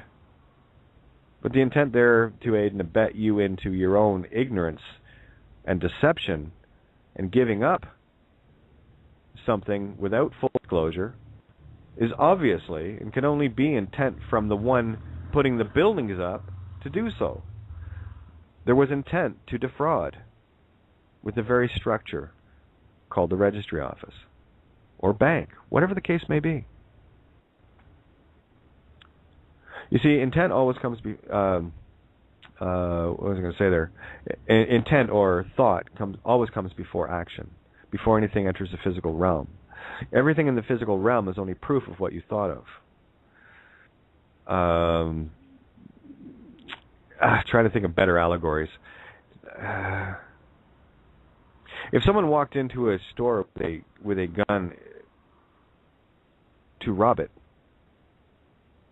the intent is there. But let's say they get in there and they don't follow through with it, and they just buy a bag of chips or something and leave. Did they commit a crime? No, because it wasn't shown in their actions, you see. It's only when the intent becomes manifest in the action does it actually become the crime. You can't have one with the other, you see. So if a crime is committed, the intent must be there first. Now, whereas somebody inadvertently, I'm going to give you, this is one that just came to mind here. There was an individual, this is a true story. There was an individual, let's say, excuse me, here's how the story starts. A young lady was driving home one day, and she was caught in traffic. Next thing you know, bullet enters through her open car window, strikes her in the temple, and kills her outright. No one heard any gunshots, and it was a mystery. They couldn't figure it out where this bullet came from. So during the forensics, they discovered that this particular bullet was not a very common one. It was from a rather rare rifle. And they had a list of different owners of these rifles, that they took a while to compile, but there was, I think, maybe half a dozen or so of these things in existence. I believe it was New York State this happened in, or New Jersey rather, New Jersey. And they were going around, checking the different gun owners, to see where they were, what was going on, and blah blah blah. And they got stumped, but I think it was there were 7 of them, if I recall the story. Anyway, they got to the last guy, and they asked him about this particular rifle that he owned, and had he been, shooting or with it or whatever.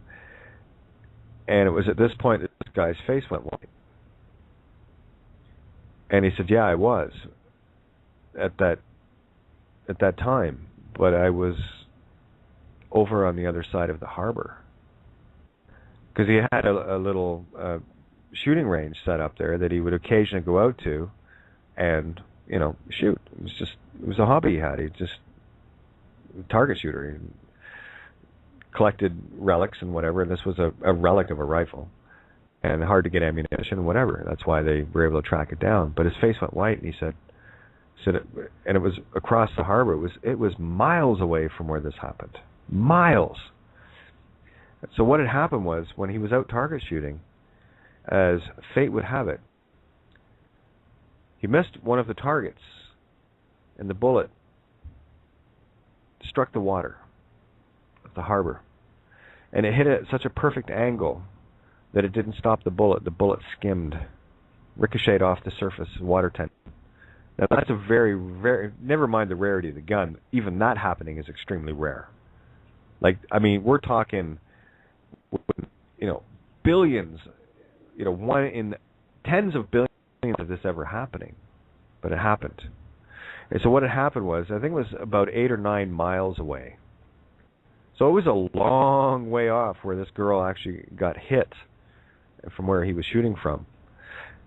And this bullet had only enough speed when it hit this young lady to do the damage it did, because it was way out of its range. But just the way it hit the water and the energy transferred, it carried it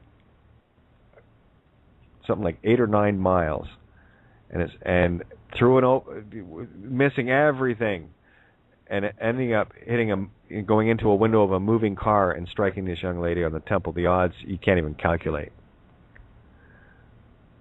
But there was no intent to kill, you see. This is why we always have to be very mindful of our actions. Because sometimes inadvertent things do happen, and we certainly don't intend them. That's not our intent. But there's still the full responsibility of, and no charges or anything related. It was deemed an accident, and just one of those really shitty situations. And this individual has to go through the rest of their existence with that on their conscience, something for them to sort out. It was not intentional, but I assure you, those are the most painful ones to deal with. All right? So there was no intent to do that, but the action spoke for him. The intent to pull the trigger was there. The intent to shoot at a target was there, so there was intent to pull the trigger. And once that trigger is pulled, this is why you need to understand how powerful you are. Once you pull that trigger, once you say that word, once you think that thought, it's out there. And some of those thoughts are going to skim off the waters of truth, and they're going to carry, and they're going to have amazing repercussions, be they good or be they evil. That's why we have to be mindful of it. This movie we're shooting is a very, very careful one. And only when we start to take back, the fact that we've moved from being a meat stick extra, we've moved up into, minor supporting roles, and we move into a more starring role, best supporting and all the rest of it. And then we enter the larger game, and you become, more of a player in your movie, as I'm more of a player in my own movie now. Then you move into director, and of course, now as we gather together all the directors, now we have what are called producers, producers, right? Duce, the Duke, king, the hand's creation, 4 being pro, right? Anyway, so mini rant over. Just wanted to share that.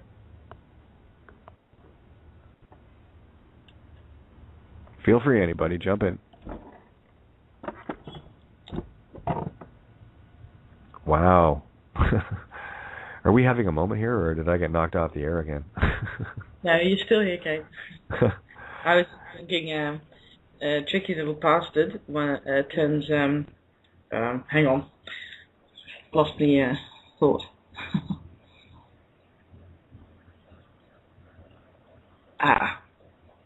Where are we? Yeah, tricky little bastard turns gutsy humble devil. Once you've learned to tame the ego. Yeah, it turns out to be a crafty little handy thing to have around. Oh, it's beautiful once you understand how to utilize it. It becomes the chainsaw. Yeah, timing, effort, everything. Yeah. That is my chainsaw. Yeah. Exactly. Right. Yeah. It's when you get the TLB under complete control. We have area code 250. I have a feeling this might be Bryce calling in. No, it'd probably be Adam White. Adam, oh my goodness, how are you? How are you doing? Oh, stellar. You should see my movie from here. Oh, I can just imagine. Your world is full of light. Oh yeah, we try anyway. It's it took me a while to get the set up the way it is, with the lights and whatnot. But before you go, one sec, Adam, we're going to be rolling over into the recording in a couple of minutes. So I want to get the word out. So just give me 30 seconds here. Anybody that wants to join in the show, please refresh your page now. Call in via Skype. Just hit the Skype button to get on the board if you want to roll into the recording part of it, or you can call in area code 661-467-2401. Okay, and great big thank you to criticalmassradio.co.uk. Paul Giovanni, what a co-creation, my friend, and of course Lisa and the crew at Critical Mass. Thank you guys so much, and please, if you can help, do so. We'll leave it at that. That's all it needs to be said. Nothing more, nothing less. So there you go. Adam, what's on your mind, my friend? Well, hey, all kinds of crazy things going on over on Riptide, and we're beating them down. It's kind of a little bit of fun for me, but it's absolutely despicable for the rest of humanity. So, anyways, I put up a little recording on the website, protection.libertybeacon.com, a conversation I had with Doug Lenseth, a teacher in New York that was trying to pick up a 10-year-old on Kids Chat. Nice. Anyways, but that's kind of like beside the point. It's your show, so...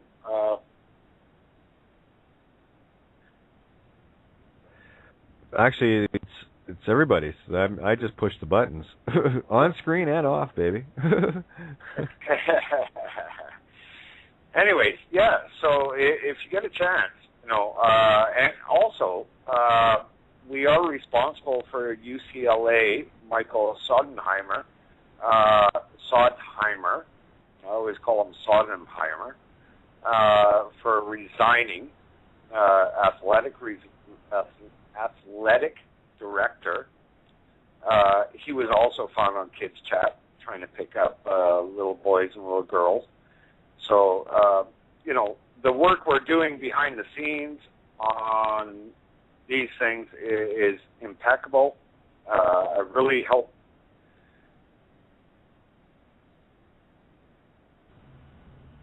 Oh, hello? Yeah, I'm listening. Tell you what, I'm going to add a.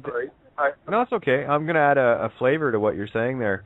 As you're talking, you see, people will always be talking literally, and I will only ever hear them allegorically. So allegorically, what you're actually sharing with the world right now is the destruction of this part of the set. You see, because every one of these, villains that get brought into the light, they're playing their role, you see. They get brought into the light, of course, for me, is another indication of those things getting removed from this movie, from this set, right? And that's what we're doing. We're tearing down the old set to build our new one. And the new one's already designed. It's ready to go. We have a bigger vision of tomorrow, and it certainly doesn't involve any of these, kitty chat pickup artists.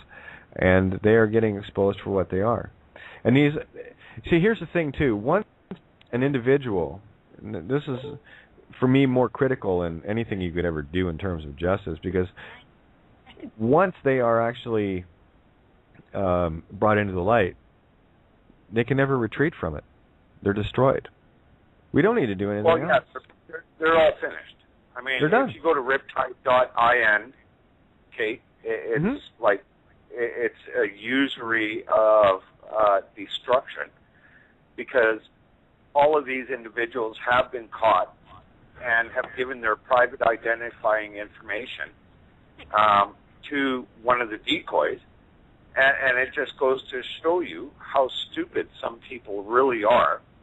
And I mean, when you're looking at like somebody like a UCLA athletic director down in California, and he's been there for 30 years, and he's on a kids chat. Well, like, what are you thinking? It totally blows my mind. Okay. Well, let's put another layer on it too, Adam, while we're at it. Okay, let's really nail this thing home. We're not dealing with individuals here. What we're dealing with are programs that were instilled in these individuals. You see, the problem isn't with the individual, it's with the system. And the system is what needs to get taken down, because the system created these monsters. The religions created these monsters. Because when you're dealing with a child, okay, and I'm talking every one of these individuals at one point in their existence was a child. And that child got corrupted by this system, by the very thing that we are all party to and part of until we separate ourselves. So we as a collective consciousness are fully responsible for the individual, for the villain. So what part of the game are we playing in manifesting these villains? And I'll tell you what part we're playing. The masses of the people are playing the biggest role in keeping the system going, so that these individuals that started out life just like the rest of us ended up becoming the monsters based on the programs that were thrust into them. Depending on what happened to them, who knows? They could have been raped as children. They're just remanifesting the same pain.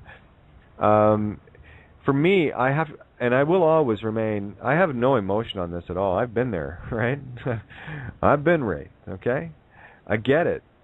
And I also know that the individuals that do these things to children especially are products of the system, the very system that everyone is saying, oh, I don't want the system, but they'll go to the bank and they'll cash their fucking checks and they'll go get their government fucking payouts and they'll get this and that and the other, and they'll be the first to fucking whine that there's something wrong with the system, that we have problems. And me, I'm just going to stand there with an aluminum baseball bat. I'm going to paint it pink, because that's the sound it's going to make when it goes off the side of your head. Pink! Get it? So I am not going to stand back and center out. This is why I bring this up, Adam. This is critical. Because if we start focusing in on blame on an individual, yeah, it's great, let's pull them out. It's not something you would do, nor would I. We've experienced it. It's certainly not something we would do. But are we not remanifesting the same nonsense by not taking full responsibility for the system in which we are supporting and living in? You see, the boot has to be put on the left and on the right foot, so that be careful that when you're kicking with the right, you're not getting the left up your own ass. So this is why I totally agree with you there. Right. You know a little bit of my history and where I come from, and the point is it's a matter of the reason I do this and continue a fight here is because, as far as I'm concerned, no child should ever be harmed. Right. And the system is already harming them with all kinds of, whether it's child protection services, social services, right. or anything else like that. But when we get like a predator trying to pick up a child, that's, that child could easily be raped, killed, or whatever. And Adam, I'm not going to sit here and argue the semantics because you're absolutely right. Quite frankly, that for me is a rerun. What we're dealing with here, though, keep doing what you're doing, don't get me wrong, but why are we focusing on the pawns of the system instead of the would-be masters and kings and queens of the system, you see? Why are we not going after the Masonic lodges that generate these wankers? Why are we not going after the Council of Foreign Relations, the Trilateral Commission? Thank you. Now we're getting somewhere. Bilderbergs. Well, I don't call it. Okay, Jesus Christ, I don't want to get into this. I really don't, Adam. This is so fucking meat stick. Honestly, you're missing my ethereal. That's where the top of the chain is. Okay. And I mean, if people are going to go. Let me ask you this. Yeah. Let me just ask you this. You can call it Bilderberg, and I even said Masonic Lodge, whatever. Who are we going after here? Who?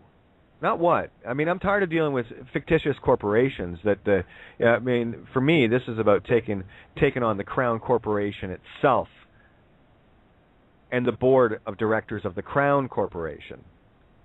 Okay. Because if you want to go after who, then it is pretty easily identified. It would be number one. You're in Canada, so it would be the Queen of England and her family and her corporation. You realize that everything that's Adam, they're still pawns. They're too obvious. Okay. The ones I'm after are the ones you don't see, you see. Right? Who would it be then, Kate? Well, that's because I don't want to shut it down. Well, that's why I'm putting it out into the ether, you see, because what happens now in my movie, the creation will show itself. Watch. We just put the questions forward. It's about deciphering what's going on with the current set to break it down. So for me, who are the individuals that are actually running the puppets like the Queen and Obama and the rest of these individuals that are the ones in the public eye? You're not gonna put yourself in the public eye if you're running this game. Oh, certainly not. You're going to remain very hidden. Those are the ones I'm after, right? And I'm talking from the very ethereal. But again, my angle of approach of this camera is entirely different because I am focusing on the things that are out of most people's camera view. They're even out of mine, but I know they're there. But if I keep my camera trained on it long enough, they will show. Because I know they're there. Okay. Kate, they're so brazen enough nowadays, they actually are in public eye. They don't hide anymore. Oh, I assure you they're not in the public as much as you think. What we need to do is start taking out some of the hierarchy. Name off your billionaires and so on and so forth. You can name off a few trillionaires, which they never put on Forbes. But, most of them are, they just don't care anymore. They think that we're all part of the system. We are to be used and abused for their own pleasing, and it is that simple. Again, I'm going to bring it to the higher plane here, because we're still getting caught up in the drama. All right, it's very easy. This is why I'm telling people it is so difficult to see things from where I'm sitting, and I know why. Because there is so much that has to be let go in order to see the truth behind it. We can spend all our time dealing in the physical with these predators, and we need to, absolutely, but we need to fix the ethereal first. And I'm telling you right now, Adam, this is not going to be explained in an hour or 10 hours. This is exactly what I've been talking about for months, every single night for 2 and 3 hours. Okay. Well, yeah, please. It just occurs to me that what you're talking about, it just reminded me again of that thing that happened to me that I've shared already previously, and I've just been reminded of, when I gave no more permissions, and I made that statement to myself here privately, and but I did do it out loud, and all those dark entities backed away from me. Now, they're not public figures. They had no faces I recognized. They were just, hidden, invisible, but somehow I was able to see them. I couldn't have known they were there until I saw them leaving. And I think this is what you're talking about, that there are energies and entities that are operating around us and puppeting others that we think we know who they are, but you don't. But they're definitely there, because I saw them. Oh, yeah, absolutely. And these are the ones I'm after. Right? Yeah, exactly why I've reiterated that, because I wanted to explain that I believe that was what you were getting at. That we don't know their names. We know they're there. I can attest to that. We understand that the puppets that we do see, who we can name, are just that, puppets. There's something more. I'm after the unseen masters, my friend, and for me to try to even begin to explain what I have seen, what I've experienced, and what I know to be true, I don't believe this shit, I've lived it, is, everything else, for me, is distraction. It's like trying to fight a fire, with a fire extinguisher at the top, while the fire is raging below. And that's where everyone is. Everyone's up in the tree picking little branches off. Me, I'm at the roots with a chainsaw ripping that whole tree down, while everyone else is out distracted getting their little bits and pieces and solving this, that, and the other. I'm saying that what you're doing is absolutely important. I'm just trying to empower the perspective even more. This is great that you're grabbing, getting these guys into the light, because what it's doing is it's undermining the whole thing, because what you're doing is exposing things. But what I'm asking not to do is do not focus all of the energy on them. These guys are the pawns and the puppets of a more sinister master. And while we stay distracted looking at the illusions and the dramas and everything else, we're creating their movie for them. I'm out for the directors here, bud. I am out to cut the producer's throat, as it were. Sweet. I'm not into the actors. And Kate, one of the things is that we turn around, we always elect our provincial governors or whatever, and our prime minister and the MLAs and the MPs and everything else around the country. But what ends up happening is that the bureaucrats, the ones that actually run the ministries, are there day permanently, in, day out. Yeah, and those are the unseen, and I know some of them personally. They are the unseen that have the true power. I have had some people laugh in my face saying, "Well, I want to get rid of Jean Chrétien because he's doing this and he's doing that," and they turn around and say, "Well, it doesn't make a difference because we're doing what we want." Yeah, but again, if they're the unseen, how have you seen them then? How do you know them? Oh, well, I know a lot of people. I know a lot of but they're not the unseen. You see, you're still a little bit lower. They are unseen to all the population. No, that's not what we're dealing. We're not. Yeah, but we're not talking about that. Okay, but hold on, please. We're not talking about that. We're talking about something literally that you're not seeing. And the only way you're going to attack it is with your intention. So when you understand that there is something I'm not seeing, but I know that it must be there, I have to attack it on its level.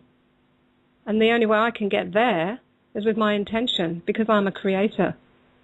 So whilst you're doing wonderful work in the physical, you perhaps could do yourself a favour and everyone else and promote your own agenda, the end result of it, by using your intention to attack the unseen ones as well.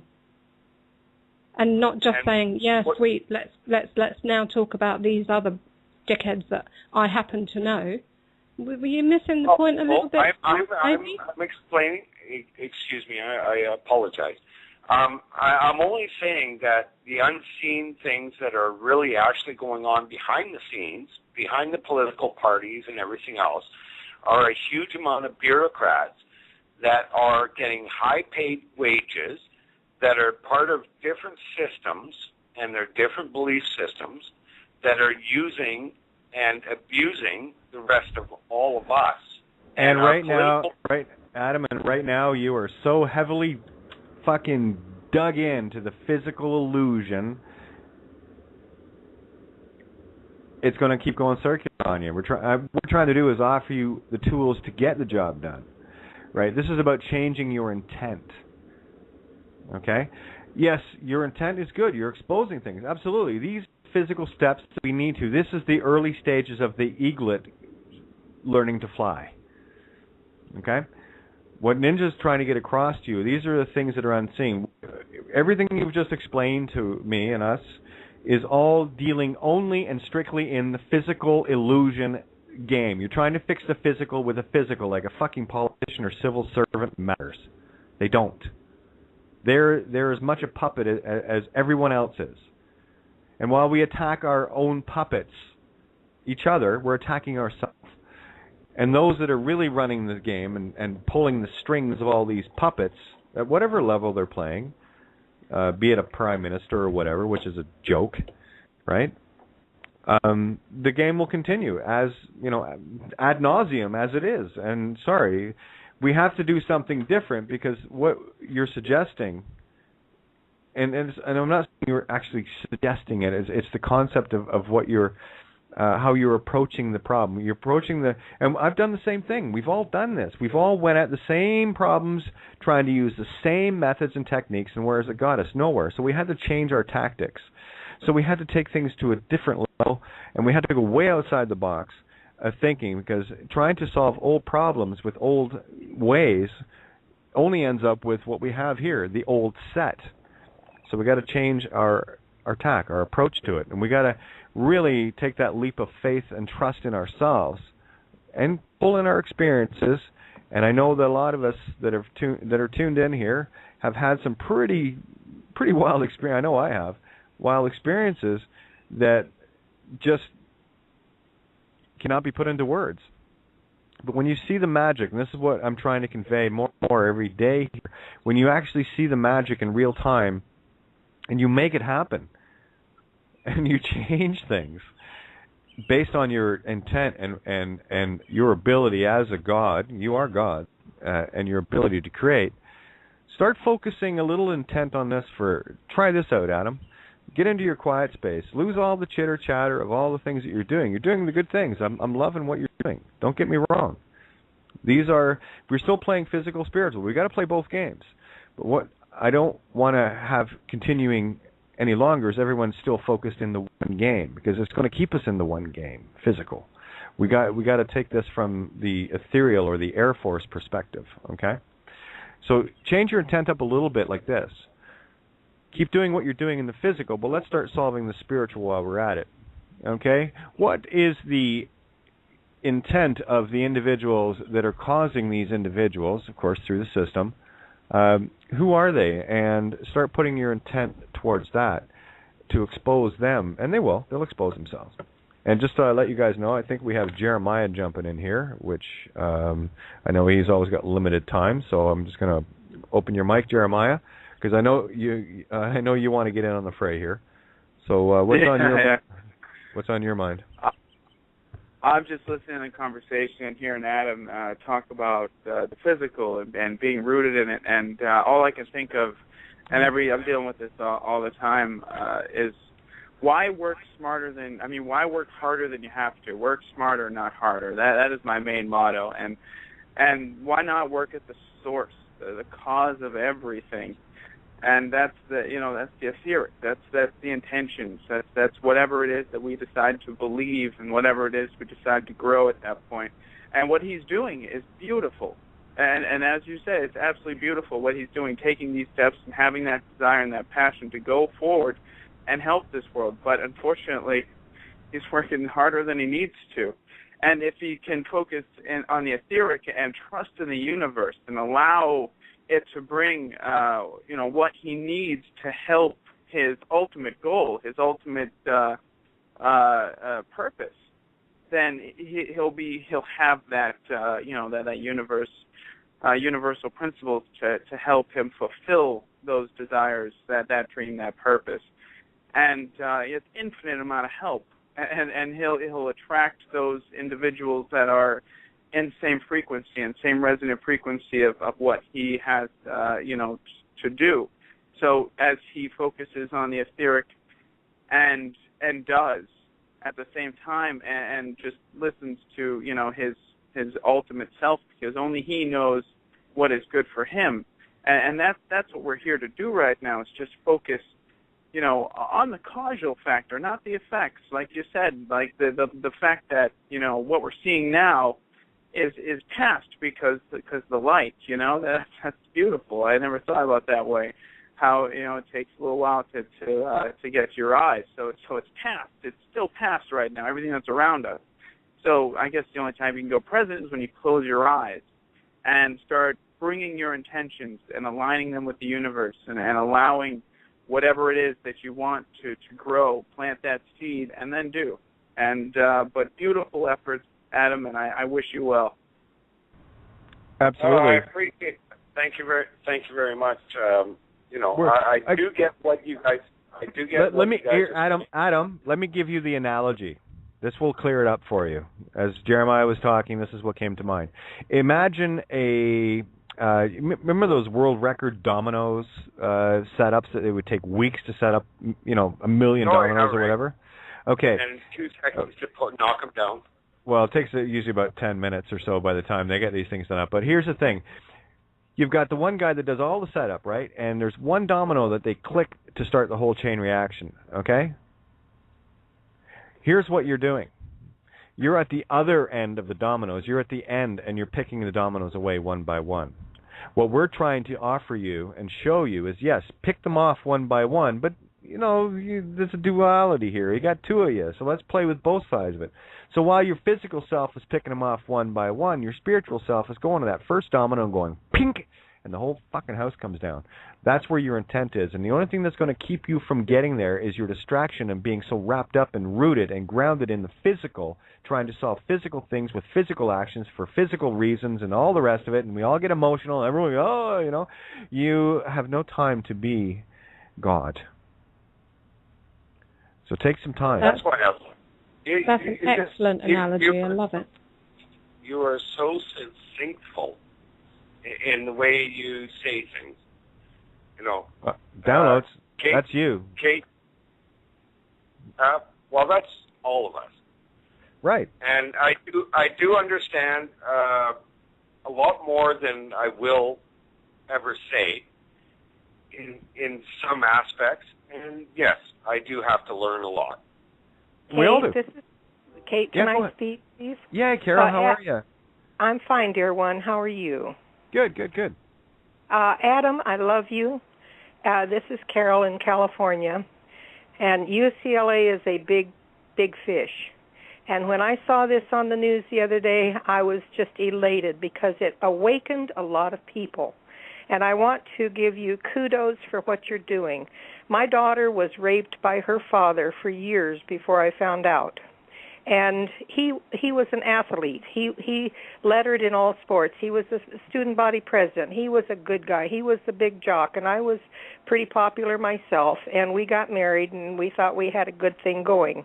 This pedophilia is so insidious in our society that any one person doing a job such as you have done, Adam, you need about 10 million gold stars, my dear friend, and I'm here to support you in any way I can. And it takes all of us to do this job. My daughter, I found out in 1974, 75, there were no support groups for children that had been abused. And it wouldn't have done me any good to have called the police and had my daughter be the victim but the perpetrator herself because there was no support for pedophilia. They were always the ones that caused it. And now it's many years later, but there is an awakening happening, and its time has come, and it takes all of us to do this. And Adam, you're doing a wonderful job just where you are. I support you 100%. I have one question for you, Carol. At what point did it seem that I wasn't actually supporting him? When you started attacking Adam, and you seem to attack everybody that comes in, and I hurt for everybody, and for you, Kate. Kate loves me. And just a sec, guys. Thank you very much. Guys, just a sec. All right? Because I don't want everyone to get all uptight and all emotional and all ego and all the rest of it based on a drama. Because, Carol, my dear, I muted you for a reason, okay? I felt every bit of your intent, and it did not feel nice, and it did not feel loving, and it was most certainly wrong from my perspective. My camera angle wasn't saying that at all. I was agreeing with what Adam was doing, because you seem to forget that I was raped. I didn't have a support group. Actually, I went for 32 fucking years before I asked my dad about it. Okay, that's how long it lasted with me. So before you come on here and start badgering, okay, I'm calling you out on this one, because it needs to be, because what has happened here is this energy has pulled everything back into the drama where I'm trying to get it out to a clearer picture, in that what Adam is doing is exceptional. What we are trying to do here is make him even more exceptional by giving him more tools. And I don't see what point my agreeing with Adam and his efforts ruffled your feathers. Well, actually, I didn't see it that way. And, no, I know you did. I didn't see it either, neither did the listeners. So that's why I'm calling this out. This is pure drama bullshit. And if you don't like it, Carol, fine. That's great. I love you. But I'll tell you, you come onto this forum and you take a swipe with an ego like that, I'm going to get the pink bat out. I'm going to start swinging it. That's the bottom line. Because don't forget who you're talking to and what experience I've got. Okay? I've been through the mill too, and I don't play the victim role. Well, I understand there's a lot of pain. That's one of the main things about you, Kate, if I may, is you have been through a lot of these experiences, as well as you know my history, and I've been through a lot of these experiences myself. And, maybe, I'm not sure, but Carol was saying something about the fact that, what's going on, and there was no support. And today, there is more support today. So if we can get our minds over our lack of ability to help each other, we can actually start to support each other. And this is the reason of, I like 30 years ago, my mother used to get beat every day. And okay, Adam, you know what, man? Adam, hang on. No, I'm done with this. All right, I'm going to call this show right now. No, this has went. Well, Adam, thank you very much. No, hang on. Don't go anywhere. Oh, okay. I need to say this, okay? Yeah, because no problem. I'm always listening to you. Well, listen to yourself is what I want you to do. This is what I'm trying to get across to people.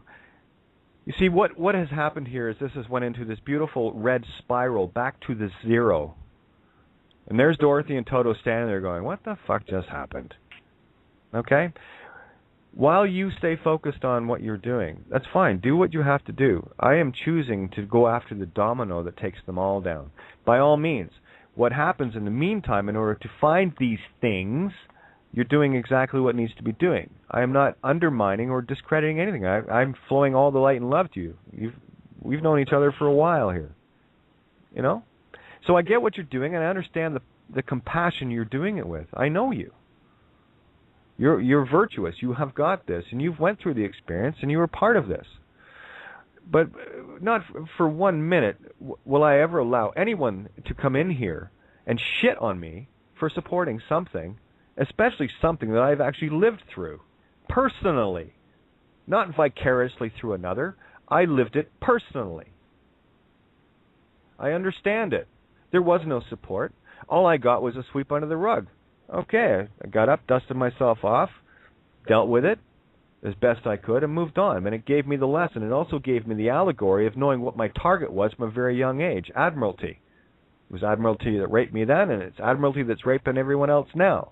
And the longer we stay embroiled in this Admiralty Phoenician phony law game of phonics and all the rest of the bullshit by taking the table scraps and feeding at the trough of the whore, please don't expect anything in your world to change. And certainly don't blame anything outside of you. Don't you dare. If you are playing with a whore, whatever happens in the whore is yours as well. You're part of the set. You're one of the extras or one of the leads. I don't care what you are, but you're still in the movie. Absolutely. I'm trying to pull people out of the movie. And if you want to, and please keep doing what you're doing, and I will support you in that. Absolutely. But don't lose sight of the big prize.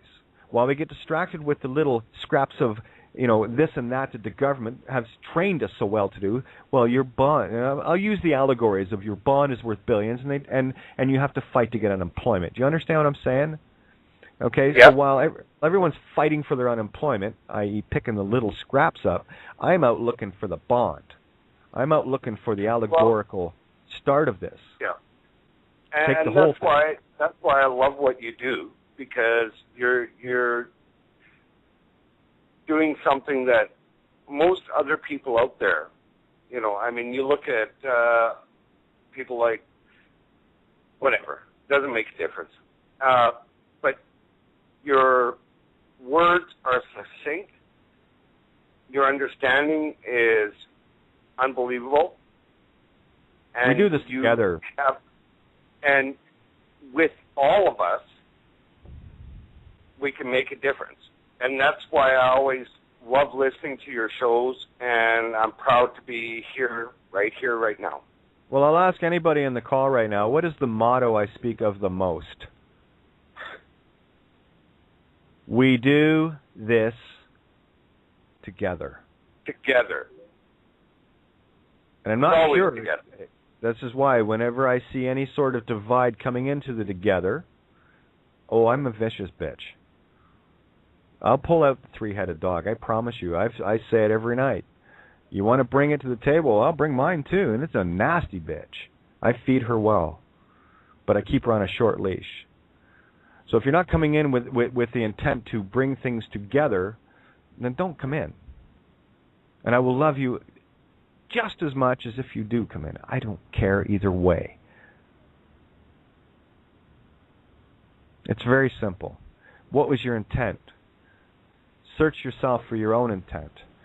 Was it motivated by the red road or the yellow brick road? Which road are you walking? Are you spiraling in or are you expanding out? And I'm tired of running this circle of out and in, out and in, out and in, and that's what this game has got us doing. So keep doing what you're doing, picking off the dominoes, Adam, and I'm going to keep doing what I'm doing, looking for the big one that clicks it over. And in the meantime, how about we get together on the whole idea that on the spiritual side of things, those things that are hidden that some of us can get to and see, let's just get on the agreement that, we can do this together. All I'm after is intent. Would you like the first domino knocked over? Sure you would. I know you would. That's what I'm working towards, and I got other projects and stuff like that, and you talk very in a sense spiritual. That's all I speak, my friend. I only speak in allegory. In a sense of universal. But I do live, and we all do live in a physical universe. Unfortunately, we're in a 3D world. And I understand a lot of Adam, what you are saying. Adam, you're putting limitations on yourself. We live in a physical... No, I'm not. Hang on. How about I finish what I was going to say to offer you something else in a compliment? Okay, go ahead. Okay. When you limit it to just a physical reality, you've left out the 99% part. You're dealing in the less than 1% reality, physical. This one-dimensional thing that we're living in is less than 1%. You want proof of that? Well, go look up in the sky and tell me you can see X-rays, gamma rays, ultraviolet, infrared. Can you see all that? Or are those things hidden? But they are there, are they not? I totally agree with you. Okay. So what I'm asking, instead of limiting to let's deal as, we live in a physical world. Yeah, we do. And we live in a spiritual one. together. Absolutely. And in the spiritual, we are cause. In the physical, we are at effect. So what I'm trying to get in knowledge into people to start seeing that, because when fear and anger and ego and all the rest of it comes in, what that is saying is that you are not ready to let go. I know, I've been there. I am there. I'm not sure at what point people don't get what I say. You know, if you want to put me on a pedestal, well, please go ahead and try. I promise you I'll beat the shit out of you for it, to make sure that any pedestals that get built under me, you'll get beat with. Because this is an equal table. This is a level table. We come to the table. We don't come, bitching and screaming and accusing and throwing out all the wrong intents. Sorry. And nor do we get stuck in the dramas. We look for the allegories. Yes, here's the reality of what you're doing. Yes, children are getting harmed. I mean, hell, I've been in this game a long time for that. Okay? Adam? Right. Adam? Maybe Yes. you get the version, you can't solve a problem on the same dimension it was created. Einstein. Yeah. So only the man spoke. Yeah. You can't But then you actually have to realize that we live in a 3D world, and we don't see, mate. and Yep. there are only... Broken record. Stop for a second, mate. Hang on. Yeah, Adam, you're just going circular and drive me nuts. Repeat. Go ahead, Mindy. Try and ponder on this one before reacting. Just listen with your heart. You cannot fix the physical problems in the physical realm. You need to get outside of that box to check out how to fix that if you want to in the end. Because once you're out, there's nothing to fix. But if you do have this strong sense of trying to fix something, my full respect you have, but don't try and do it on the same level that it exists. You're going to keep looping in a circle. You're living in the past if you're trying to solve in the physical. The physical is past. You've heard the saying, stop living in the past. Well, that's what you're doing when you're trying to solve things in the physical, what you think is now. Alexis is joining us now as well. Everyone's mic is open. Yours too, Carol. Everyone's in. I just needed to calm that down a little bit. That was just getting a bit fucking stupid. Anyway, go ahead, Alexis. Hi, Kate. I just have a quick story of an experience of what happened today that I think was meant to be shared in relation to this conversation. I went to this festival today called the Epic Sustainability Festival here in Vancouver, and it was intended to just be this beautiful experience of, sustainability. And I was walking through the park, and one of the vendor tents there was the TD Toronto Dominion Bank tent. And my friend and I were walking by, and as we were passing the Toronto Dominion Bank tent, they stopped us. And the guy was talking to my friend and giving us this sales pitch about going to plant a tree, for this promo that Toronto Dominion was doing, of this, that they were planting all these trees, and instantly in my gut I knew something was wrong, and I knew I did not want to plant that tree, but I wasn't connecting as to why that was. And he keeps talking, and then when he stops, my friend turns to me and says, Alexis, why don't you go plant a seed or go plant a tree for your grandfather, for Alexander, because my grandfather has died recently. And as soon as he said that to me, spirit just hit me, and I remembered, and I stopped and I looked at that guy and I said, actually, yes, I would like to plant a seed today. I said, do you know that Toronto Dominion is the #1 financier of the tar sands in Canada? And he just looked at me and he was like, no, I don't know anything about that. And I go, well, yeah. Nice seed. Yeah. That's the shit. So that's the shit I'm talking about. That's what I'm talking about. Plant the seeds. Get the thoughts there. Yeah, change the intent. Yeah, and I said to him, I said, as I said, could you, on behalf of my grandfather, I said, could you please go ask your supervisors and all of your other staff if that is true, and please ask why it is they're coming and planting how they think that planting a couple of seeds will correct this. You get what I mean from it, though, right? It's all about what they're doing is that's ego justifier. The deceivers will be everywhere, so please pay attention. The devil will always come to you with a rose in one hand and a knife in the other. You see, the most destructive forces on our planet are the banks. They're the ones that enslave. They're the ones that enslave all. Those that control the quote money, which is actually in control of the divine feminine essence. If you get through my articles, you'll understand what I just said. Now, what a beautiful seed you planted. That's exactly what I'm talking about. You see, when you have these imbeciles, and they're just meat stick extras, that are standing in a booth working for one of the greatest finance killers of humans and other life, all life, on the planet, trying to improve their image. Oh, look, we're planting trees. Here's one you can plant to make up for the 100 we just cut down.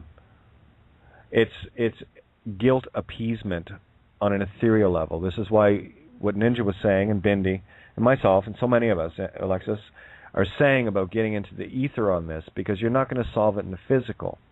When we deny the ability for those to, make amends, pathetic amends, while they're not dismantling the actual source of the destruction first, it's empty, it's hollow, it's meaningless, it's garbage. So very well done on planting that seed. And that's what we do. I used to plant seeds going into banks when I dealt with them by saying about the $20 bills. Did you like getting bills in the mail? Said, no. Well, why do you put them in your purse, your wallet? $20 bills? Oh, I never thought of that. I move along. And even when I have to use fiat currency, to buy very sustenance that to live on, I still have the same thing. Do you guys still take this paper stuff for real things? It's plastic now, by the way. And they go, yeah. Oh, okay, wow, good deal. And I plant the seed of doubt and money. The only thing that's keeping money alive is the fact that we all, have this confidence in it that somehow it matters, and it doesn't. The thing that you think will set you free is the biggest trap you've ever lived in. And here it is, eaglets. The simple fact that you can't let go of it means you're still not ready to fly. You'll think of every reason why you need to have this and need to have that, and you're creating the illusion in their set, in their old paradigm. Do you not see this? Do you not see how you're feeding the beast that is devouring you? Thinking that you're actually surviving. Everything is backwards here. Have I not said this enough? Are we still caught in the quagmires? Do we trust ourselves so little that Mother Bird, Mother Eagle will not be there to pick you up? Am I not living proof of it? Am I not proof that I got shredded right down to nothing? And I still came on the air. And I'm still here. And I'm not going anywhere because I'm doing what I'm supposed to be doing. The universe has me. And the cards I'm pulling say so. I know that. See, and that's one thing I will urge people. Please, go out and get yourselves a tarot deck of any kind or whatever. And start putting your energy into it. And start asking the universe questions and trust in the answers that come to you in your created, preset, created now. Yes, the universe is at my fingertips now. I know that. I asked a question, and the card came up. The very card.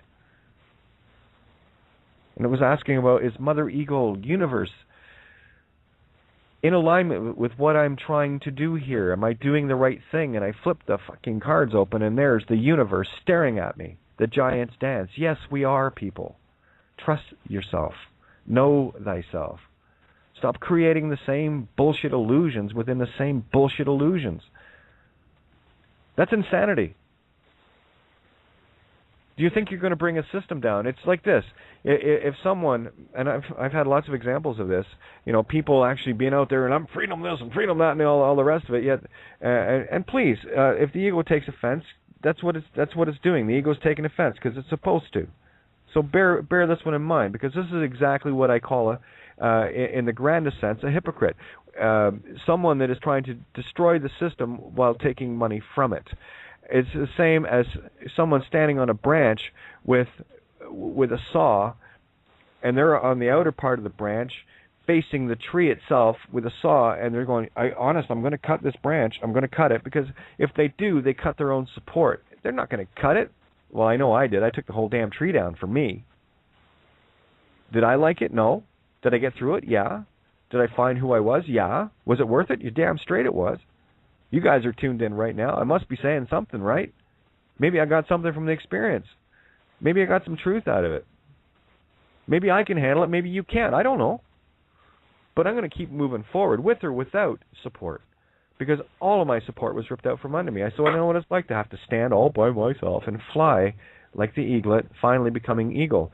And I've cut all the strings, all the tethers. And the longer we all hold on to these phony systems, these identity, and you can talk, well, what about the cops that they pulled me over? Well, guess what you got to do? Suck it up. Get it out of your universe. They don't come near me because I don't exist in their realm. Why? Because I don't manifest them. Besides, even if they did, the only thing I can offer them is their own fraud. Do you think they want that? No, and the higher senses of this director's game don't want any of their goons getting retrained. They want to keep their goons in perfect jarhead working order. Idiots. Useful idiots. You put a group of cops around me, they're done. I'll plant so many seeds they won't know whether to piss shit or run for the hills. And I'll give them seeds, because here's the thing: when you planted that seed, Alexis, it takes, like every plant, you plant the seed, it takes a bit for the roots to take hold, but it takes hold. I promise you. That's how we got duped. The seeds they planted took hold in us. I'm just trying to cut all the roots out of you. I got mine out. I'm still pulling some weeds and shit, but yeah, I'm perfect. Yeah, Well, I am perfect. The ego and the rest of this physical nonsense needs a bit of fixing. I can deal with that. So well done, guys. This is the game we're playing. Now we're changing the intent. What Alexis and her friend just described to you, and the same thing with you, Adam, and this goes back to what Carol does on her shows and what everybody else is doing, Jeremiah and everybody, okay? We're all doing this. And it's only about changing the intent by planting the seeds, because if we're willing to plant the seed, our intent has changed. We have changed. And only when we change within will the world change without. And as soon as we change within, all of a sudden we find these seeds and go, oh, shit, I'm not going to waste time trying to convince anybody or anything. I'm just going to flick the seeds around and see what happens. And they're taking hold. They're taking hold worldwide. Better yet, they're taking hold universe-wide, because every seed you plant is a ripple of the butterfly's wings through the universe. So by all means, Adam, beat the shit out of the individuals. But I will also put the mirror to what you're doing. I'm going to show you. And please, take this as a comparison, okay? I'm trying to show the duality in what are we actually creating. If we have a site set up to lure predators, what are we doing? We're actually manifesting somewhere that manifests that. So we're actually Adam, hang on. You're going to go in defense mode, and I need you to stop. Please, I need everyone to turn the defenses off, because you're missing the full surrender here. When you do that, everything is good and evil. It is the intent that it is used for. So what you've done, Adam, is created good and evil. What you've done is created good in that you found a place, you've made a place for people to come, predators, to be captured. But at the same time, in the evil sense, you've created the fact that predators exist in its mirror. So it has to be good and evil. Get out of the duality, because if you're in duality, what you are is you're physical, and you are missing the biggest show of the universe, the 99% plus part. We're bringing the 99% to people. We're bringing your godhood back to you. Change your intent, change your universe. It is that simple. Look up Wu Wei. Understand the concepts behind it. Because the more we physically feel the need to do something means the more we are doubting our ability to do it just simply by thinking about it. It is that simple. Exactly. It's so simple, and it's so hard to believe. We have been so beaten up with doubt. We have been so made to distrust ourselves and our fellow man. It's time to change that, don't you think? We take the high ground here. We have the high ground. No one takes this. These torches are blazing brighter and brighter every day, and the joy of my life is knowing that every instant that I am aware and awake and conscious, the downloads keep coming in, and guess what happens? I keep flowing them out, and I keep putting them into the Akashic with the purest love intent of unconditional neutrality I can. I change universes, Adam. So do you. So do we all. Which one do you want to be a part of? Let's take the whole damn thing down, shall we?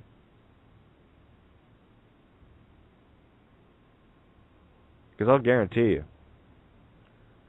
if you need a mother eagle to land on, I'm right here.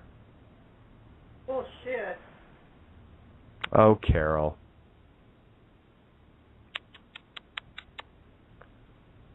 Dear, dear, dear. Bullshit indeed. Your mic's open. Go ahead, say your piece, Carol. Come on. Show us what you got. Show us your real intent.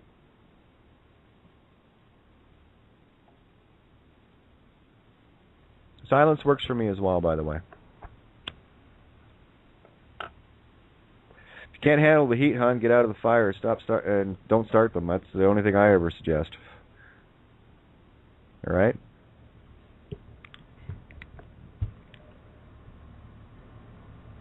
Fair? I think it's fair. Well, here, let me put it to you another way.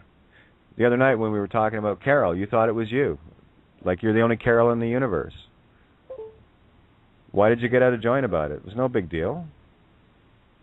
But you were looking for something to pick at me with. So if that's why you're here, then by all means, pick. I'm right here. Take me on. I'm right here, hon. I love you that much. Go ahead. The floor is yours.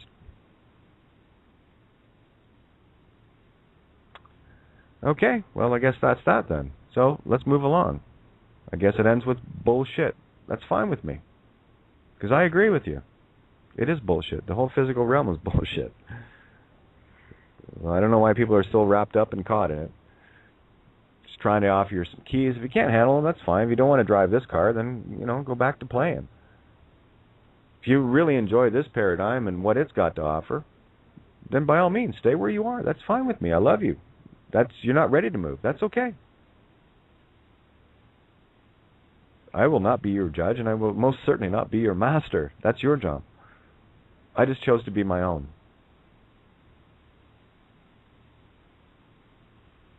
And here's the thing. The fact that I show up 7 nights a week, especially on days when I really just don't have it in me to do it, I do it anyway. Why? Well, because I know I have to. I know I should. It's what I'm supposed to do. And like I said before, if you can't handle this show and you can't handle what's handed out, and I'm talking truth, really tough ones to swallow. If you can't handle it, then don't show up. Save yourself the bother. Go back to doing what it was you were doing before that was so wonderful, and by all means, come in here and tell me what are the answers. I'm looking. I don't have them. I'm still looking. If someone has all the answers, please, I'm sitting here. I'm wide open vessel waiting to hear them.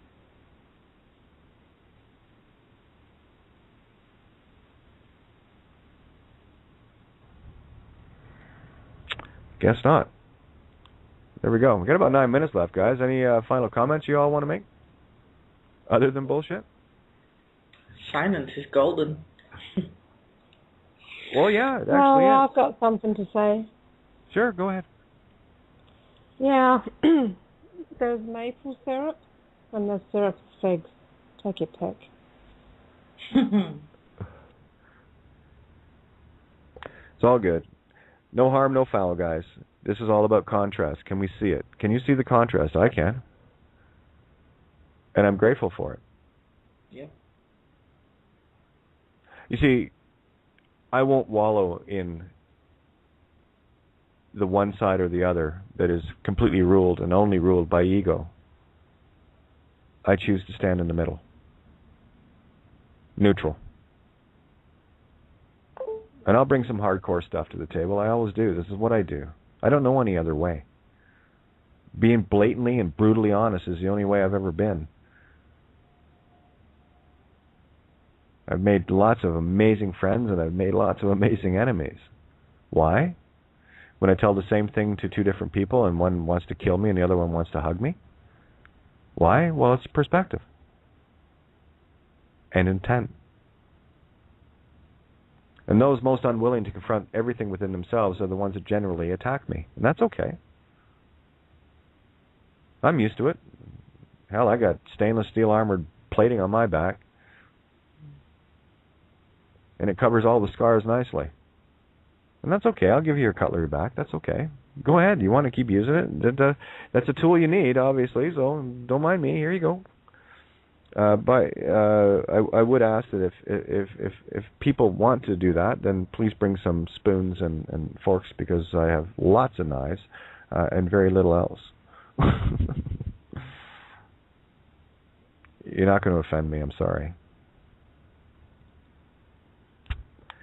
Good luck. No, I spent a lifetime hating.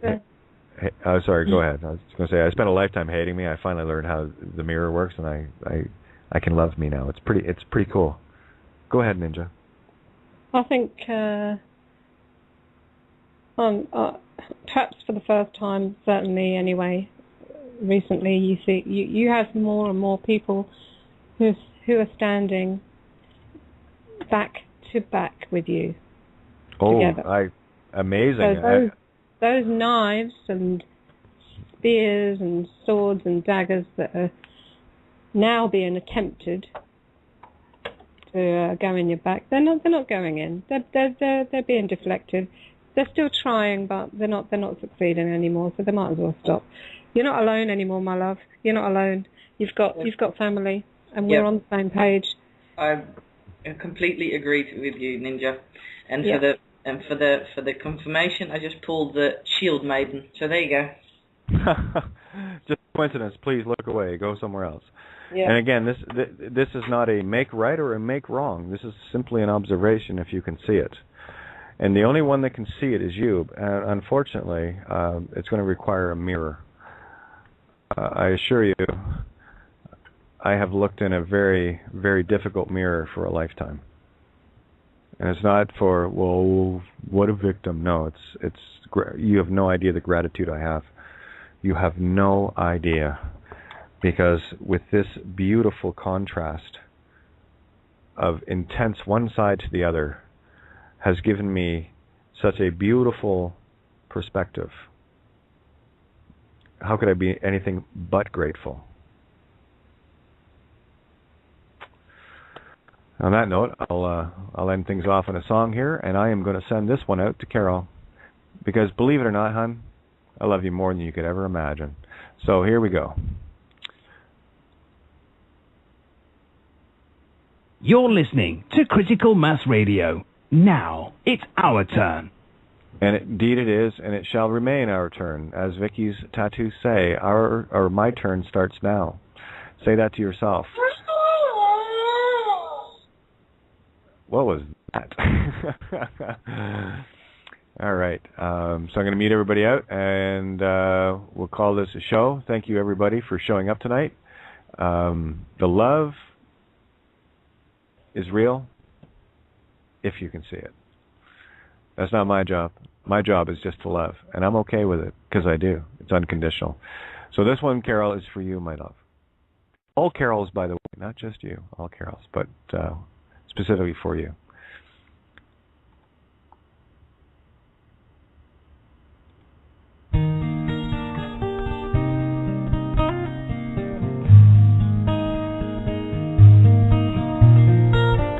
I've never seen before my eyes this dream. I've never known what makes this child to see.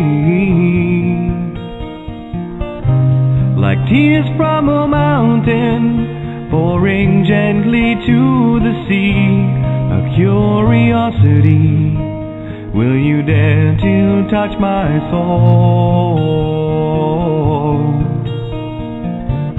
Is love so frail that we can't hope to be more than we are, more than our hearts can see?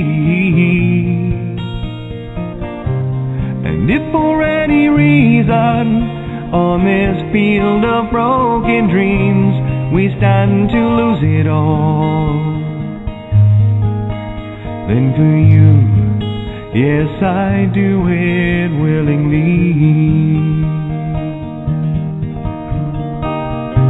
If this is our moment, captured in time, always to sustain, for lost in your eyes I find are the only means to remain. Searching relentlessly, just like a cloud, she chases the rain. We'll stand here firm, 'cause we are an island protected by love on this field of broken dreams.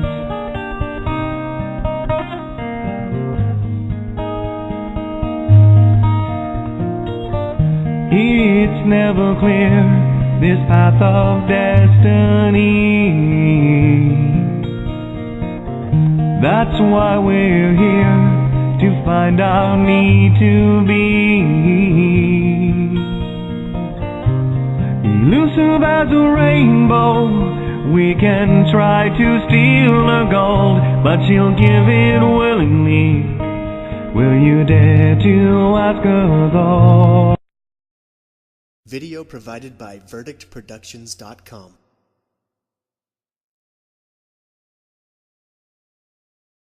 You say, you throw your arms wide and say, I give up, and all of a sudden the wind catches your wings because you threw them out. You weren't flailing anymore, you relaxed. You surrendered. And what happened when you surrendered, when you finally let go of all the tethers and attachments that were holding you, was your wings weren't so weighted anymore. You weren't trying to fight your way through this. You just decided to go with the flow. And all of a sudden, the design that you came with goes into full action. You think you came here without a design? Are you kidding me? You see, so the wings are spread wide. All of a sudden, the design takes over. And the eaglet goes, well, holy shit. I can fly. It still takes a bit of getting used to, a little, little practice still has to ensue, but the basic understanding is grasped finally. That there is no one coming to save you. You have to save yourself.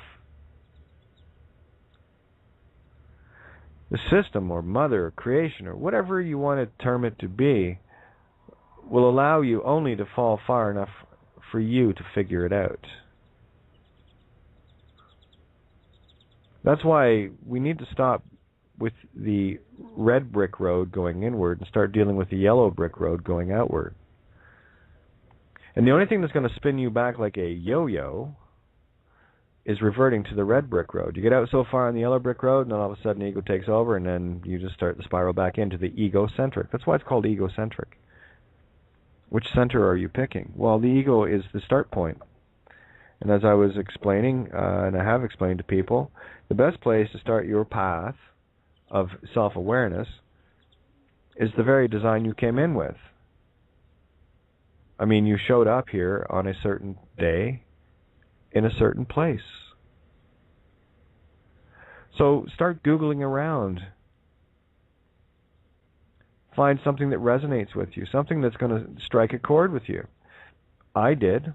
I put in June 15th. Search. Lo and behold, I saw this page, events, world events happened June 15th. And I started scrolling down it, and I saw the 1215.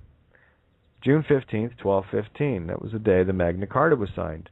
And of course, those that know my path will understand just how resonant that was for me. Now, there'll be others. I know a few people actually born on the same day as me. That won't mean a hill of beans of shit to them. That won't be anything to do with what their game is. There'll be something else that resonates with them to find their purpose. I'm just grateful I was able to find mine, that's all. And I think there might be one or two others that might be grateful for it too. But we do this together, you see. I'm just a mere reflection of you. And in finding this, I just tried to share this with you so that you may direct your own cameras, direct your own lives.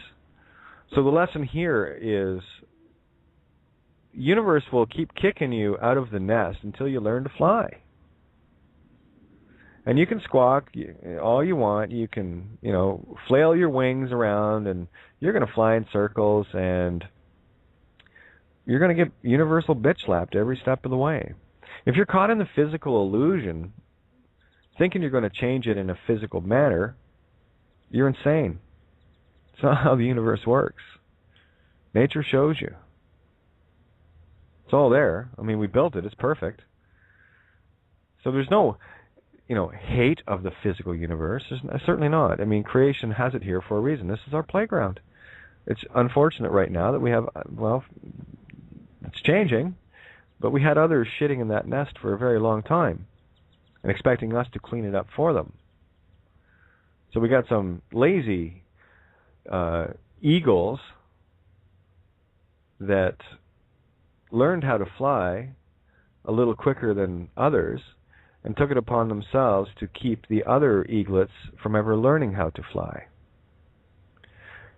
While they're sleeping, pull feathers. Allegorical, guys, analogy here, okay? The pulling of the feathers and the breaking of the wings are the tools used by the system. They call them things like churches, synagogues, schools, politics, all manner of distraction. And the biggest one that has you convinced that you are still the eaglet is the very name that you think is yours, which it isn't. So you have to see past this allegory first. Right? The answers are very simple if you can see them. The long and short of it essay and I Who Shall Not Be Named document. They're both available. Grab them, they're free. I write because I can, and I'm part of you, so here, this is part of you getting reflected back. They're on kateofgaia.wordpress.com. But I will assure you, if you cannot handle the truth, and I'm going to keep saying this every night, if you can't handle the truth, I need you to move along. I don't want to be responsible for someone that's getting truth and is unable to stand in it any longer. Because as this game ramps up, you're starting to feel it now. As this game ramps up, the repercussions of not standing in the truth are getting greater and greater and greater.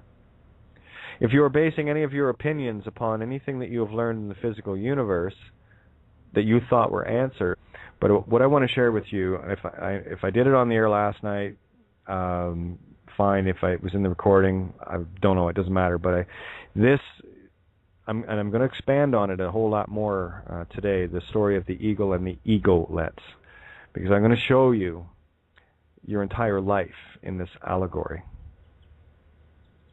Now, you can choose to see it or not. It's entirely up to you. And by the way, welcome to Outside the Box. I'm your hostess, Kate of Gaia. And for those that are first-time listeners, voice is lower than boobs would indicate. Don't worry, you'll get over me. I did. Oh, imagine that. Okay, so here's the allegory of life, if you can see it. I'll give you a few hints at the end, but this is a beautiful representation. Now, Mother Eagle lays an egg, okay? So in other words, creation puts forth intention and energy to bring forth a creation of life existence. You grow inside this womb, cocoon, whatever the case may be, until you finally are too big for it and you break free. You come out of that shell, and there you are, this beautiful little eaglet in the nest, brand new, with no comprehension of anything whatsoever. You just know you're there. That's it. You are at that moment the I am. That is the moment of entry. That is the center point or 0 point of the yellow brick road and the red brick road in The Wizard of Oz, where Dorothy, the Door of God, and Toto, Jean-Marie, full character, start their quest. Red is emotion, by the way. Gold is you. That's why they call it the golden mean of creation, because it expands, it spirals out, and the egocentric red emotion spirals in. And how much we expand our universe is strictly and solely determined by how much we can expand out, while at the same time the trap of the game of the ego says, no, we're going to spiral you back in. So what you're doing is going through this cycle of, flowing out, then, getting so far, getting emotional, and getting zinged right back to that zero again, that 0 point start, right? Back to start. Snakes and ladders, boys and girls. All right, so you're the eaglet in the nest. Now you've had a few days, and you're starting to kind of go, oh, this is neat. You're getting the sensations of, sunlight, and you see mom, and everything's like ooh and ah, and you're a complete effect to the physical reality. That's the game. You come here completely blanked. Well, not completely. Just you come here with information inaccessible to you for a reason. If you had all the information, you wouldn't be able to have a game. You'd already be bored. All right, so this is why we got to stop taking the game so seriously and start looking at how the rules of the game work. Because once we have the rules, then we can change the course of the game, and we're already doing that right now. Many of you that have tuned in for a while are already fully aware of what I just said. You're seeing it for yourself. You're seeing this movie shift. That's because we're co-producing it now. This is the power we have over this illusion. Okay? That's why so very few become the eagle or the director. So I'm going to try to show you how to step into that role a bit more instead of being an extra, getting your ass kicked left, right, and center, caught up in the physical bullshit. All right? This is a big step for everybody. This is the eaglet finally, being forced to fly. So a few weeks go by, and the eaglet's getting bigger and stronger, of course. It's really loving it because it's in this nice, cozy, down-lined nest. It's protected from the wind, and if it rains, mom's there with the wings over you, and just system, government, okay? Keeping you all safe and protected, so you think, right? Wait till you see what's coming. So eventually, mom, eagle, system, right? Nanny state, right? Looks down at you and says, no, you're ready to fly. And you haven't flown before. You haven't got a clue what's going on, right? You're just kind of enjoying it. You're effectively the typical consumerian in the Western, or it doesn't matter, anywhere that's taken on the Western ideals of getting lazy and fat and stupid. Then you'll know what I'm talking about. And I'm blunt for a reason, okay? Because all of these things, once we take control of our lives, are completely fixable. Spiritually, don't get caught up in the physical games, okay? And by spiritually, I mean through your own ether. Your urethra, your urine, that's your gold, okay? All your answers are there, but so few will actually lots of us now are doing it, but so few will. But anyway, getting back to the eagle and eaglet story. So mom looks down and says, okay, well, you're big enough. You look like, your wings got all the feathers you need. You got all the layers, checking out, doing a full walk around of this little aircraft and going, yep, you're ready to fly. The plane's ready, but the pilot might not be, right? You say, here's the catch. And this is why when someone said to me that they're getting ready, between us, and I said, you can see the book, yes? And he goes, yeah, I can see the book too. Are we both seeing the same thing, or are we looking at the same thing from different perspectives? And I said, well, yeah, we're looking at it from, the same thing from, I see it from my position, you see it from yours. Exactly, but has the book changed? Well, no, right, because it's still the same book. It's just how are you looking at it. So what I did then was I turned the book around so that he could read it from where he was standing, yet it was upside down from where I was standing. And I said to him, you see the book clearer than I do right now, yes? Because I have to actually read upside down, whereas you can see it the normal way that we normally read. So you have a slightly better perspective on the same book. And that's all I'm trying to share with everyone is this book. And the only thing I am sharing and can share is my perspective from this book. So there's your movie. Now, when we take that book and expand it out to the entire universe size, let's stick to Earth just because it's the one we know the best. You'll start to get an understanding of Earth being the book, and where are you standing on it to have a look at that book. Can you read it the same way as I can? Or is your viewpoint slightly different? We're all reading the same book, but we have different perspectives on how we're looking at it. And what happened with this particular story that we're in, someone else took control of the script, where we were made to be less than the directors and producers we are. Pro duce ra in the mirror, right? Duce, the Duke, the hands, creation, 5 fingers, the pentagram, pentacle of creation, right? Cut an apple open, you'll see it. It's right there, the 5 points, right? The Venus transit, whatever, it's countless. So all I'm trying to do right now is share these different, how do you put it? Different perspectives on the same story. And I'm kind of looking at the same story from a multitude of perspectives. And that's the only reason I see what I do, is because I'm not fixated on one particular angle.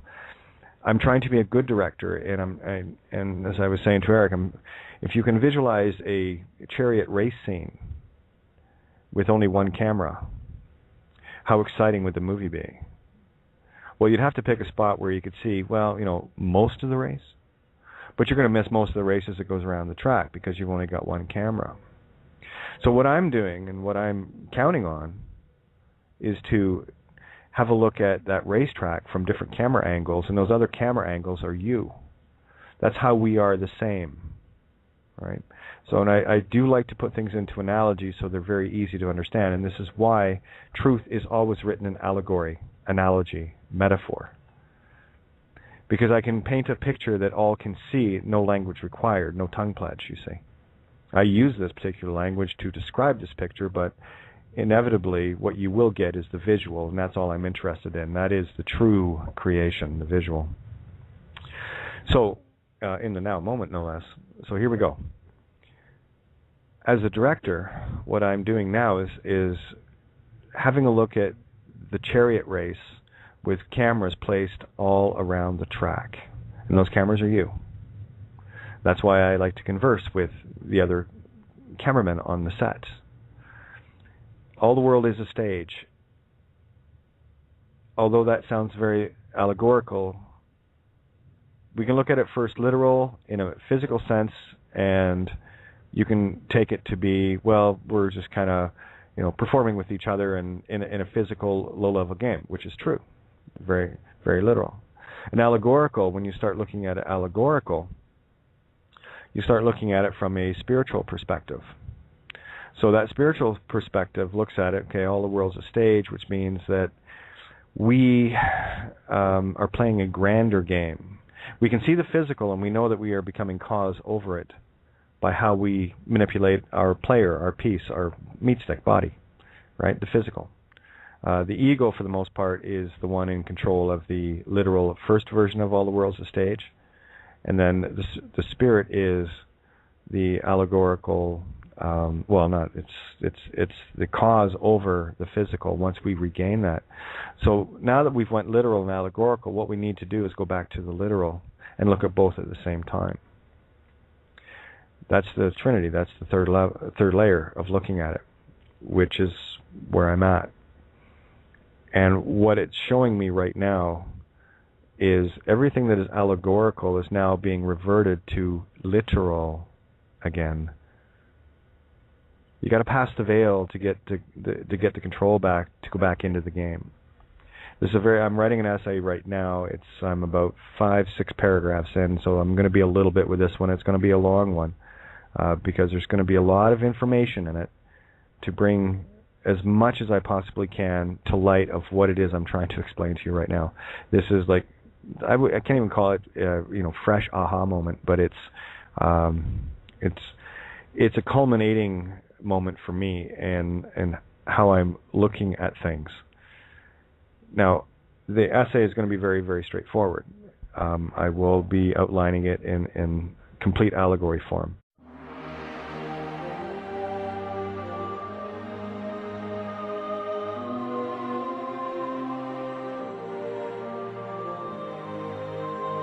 Please note the views and opinions expressed by the hosts on this show are not necessarily the views held by the station. You're listening to Critical Mass Radio. Now it's our turn. There we go. What a pain in the fucking ass. Good afternoon, good evening, guys. How's it going? Just like I'm ready to unmute and it's like everything freezes up. Come on. Jesus H. Unbelievable. Well, you know what kind of radio show you're tuned into. We cut right through to the quick here. Unbelievable. Okay, I've had my fill today with the universe of directors trying to interfere with my movie, and we're gonna play a different game, right? We're gonna start directing our own movies for a change, and I'm gonna show you how. Now, bear with me. Yes, I did say about tonight being tarot. I just want to see where we go first because this is way more important than you can imagine. Patty, I need you to mute, hon, because every sound is going to distract me, sweetheart. So scroll up over the page, or click on the group chat. I had to bring Patty in with me because she's having issues with the phone and stuff, and I wanted to get her on tonight. Just click on Love and Stuff, and you'll see the separate little bar come up, and you'll see a microphone. Click on it until there's a red bar through it. Let me know when you've got that. Okay. All right.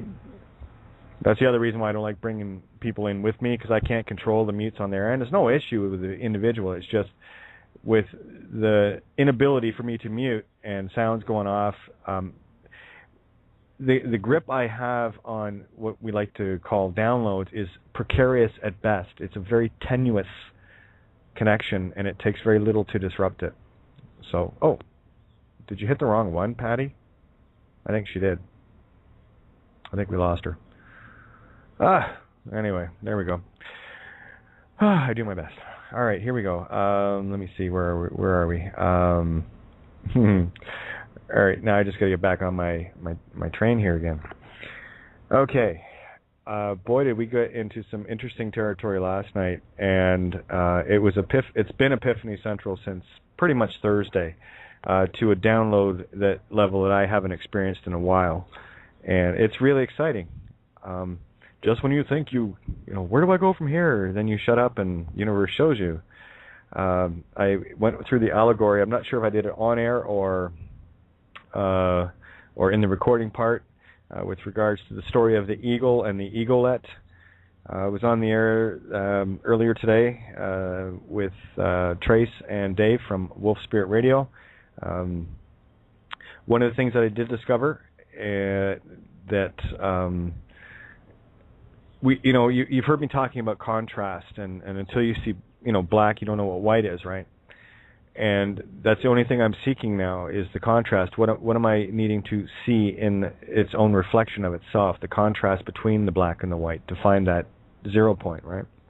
And one of the things that I discovered today, and again, this is a no harm, no foul on anybody, all right?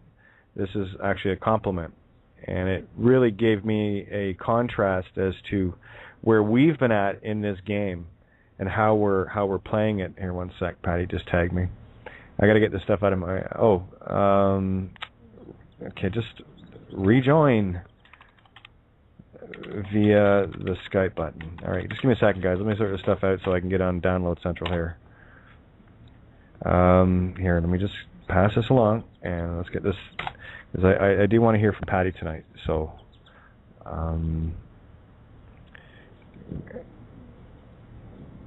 just refresh the page and hit the Skype button.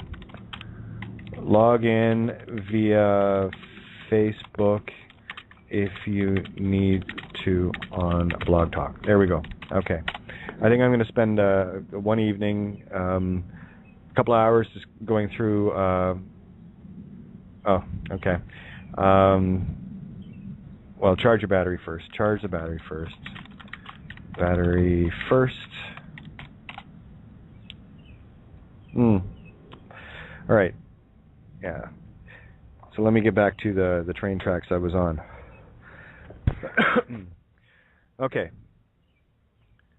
The story that I shared last night with regards to the eagle and the mother eagle and the eaglet is the perfect allegory for your life and for how creation works. Because I said this last summer, over a year ago, that every story here is the same one, just told differently, but it's all the same story. And it's quite something. When you see the variance of the story in all its myriad of reflections or perspectives, or as I'm calling them now, camera angles, your camera angle, it looks entirely different. I was having a chat with Eric earlier and going through this with him to show him what I was talking about with the camera angles, and I had a book on the table, the Mayan Oracle book, and I placed the book ready to do this, and Rad says, no, you can't get ready to do this. No. That's the illusion. You thought you could get ready for what's coming, but I assure you, when you're ready and the spirit is willing, you won't be ready for it, but you'll be able to handle it, right? It's the rush. It's the ride, right? You're going down the roller coaster for the first time. It's pretty cool. So Mom looks down at the eaglet and says, well, okay, you look like you're ready to go. I know you're not really aware of it, but however, it doesn't matter. Nature says you must fly. So Mom just picks baby up and out of the nest with you. Of course, you were sitting back watching American Idol, having your Diet Coke and Frito-Lay and Lazy Boyville, and you're having a great old time, and this is like culture shock. You're falling and falling because, of course, eagles build their nests very high in the air for a reason, and it's for this reason.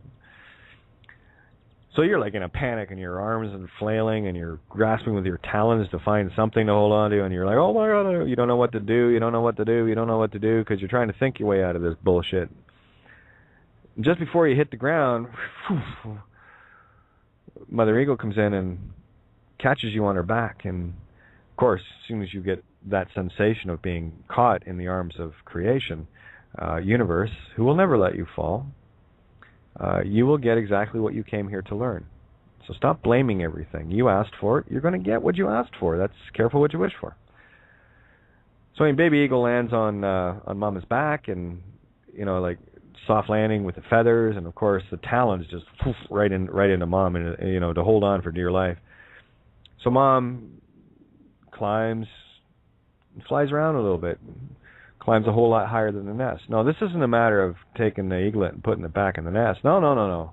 That was the easy test. That was the easy one. That was your entry point that brought you to the truth, okay? What happens now is Mom climbs even higher and higher, and say the nest originally was 100 feet off the ground. Now she's sitting around 200-300 feet. And she's soaring around, and of course, as the baby eagle, the eaglet, gets used to its surroundings and has a look and goes, wow, the view's pretty cool from here. And then, of course, the ego, as always, gets comfortable. It's, oh, this is great. But so the talons start letting off the iron grip a little bit, right? Now, creation, Mother Eagle, universe senses this. So we're either going to check if it's knowledge or ignorance, arrogance, right? So as soon as the grip is let loose enough, Mom goes up, creation turns over and flips upside down, thus your world turned upside down, and of course, you weren't ready for it. Your talons weren't digging in. You were just getting comfy, enjoying the view, letting someone else do all the flying for you, you fucking coat-tailer. Huh. Right? You follow me here? You got to learn to fly by yourself, right? I've caught enough baby eaglets, including myself. I'm done playing that one. I'm just going to show you how this game really works. So, of course, there's baby eaglet. Oh, my God. Falling. Flailing the wings and everything else. Not quite sure what's going on. Blah, blah, blah, blah. Still trying to think their way out of it. What do I do? And just once again, before the eaglet hits the ground, creation wanted to take care of her own, does the same routine, flies underneath, eaglet lands on top, and of course the talons dig in twice as hard now. It's like, holy shit, that was like 300-foot fall. Not to be outdone, creation, Mother Eagle, system, whatever, climbs higher and higher and higher and higher and higher until she's about 500 or 600 feet above the ground. So the view is much better, a much grander perspective of things, because you're starting to learn, you're starting to see things, and you're earning each one of these different viewpoints because you fell. But you never hit. But you fell, and you felt it. It felt very scary. So Mommy Eagle does the same thing again. Of course, if the vigilance and the awareness is dropped, the ego takes over again. So the eaglet relaxes the grip a little bit, enjoying this even more magnificent view at the behest of someone else that's carrying them. As soon as the grip's released again, Mother Eagle says, "Good. Flip." Because, it couldn't happen 3 times. No, your ego says, no, Mom wouldn't do this to me 3 times. Because I know Mom loves me, right? This is your typical voter, by the way. They've done it dozens of times. What part of getting screwed over and hitting the dirt aren't you getting? That's a system that won't catch you. It'll certainly kick you out of its nest, though. All right, so this goes on, and every time the eaglet gets released from Mom's not taking it back to the nest until it figures it out, right? And if it does, well, then the eaglet will follow Mom home. What happens then is eventually instincts take over. The intuitive kicks in. You start thinking, well, I keep doing the same thing over and over again. The same shit keeps happening. I've got to start doing something different. This flailing of my arms and squawking and all the rest of it just isn't working. My talons aren't grabbing anything. Mom's driving. Oh, my God. And then you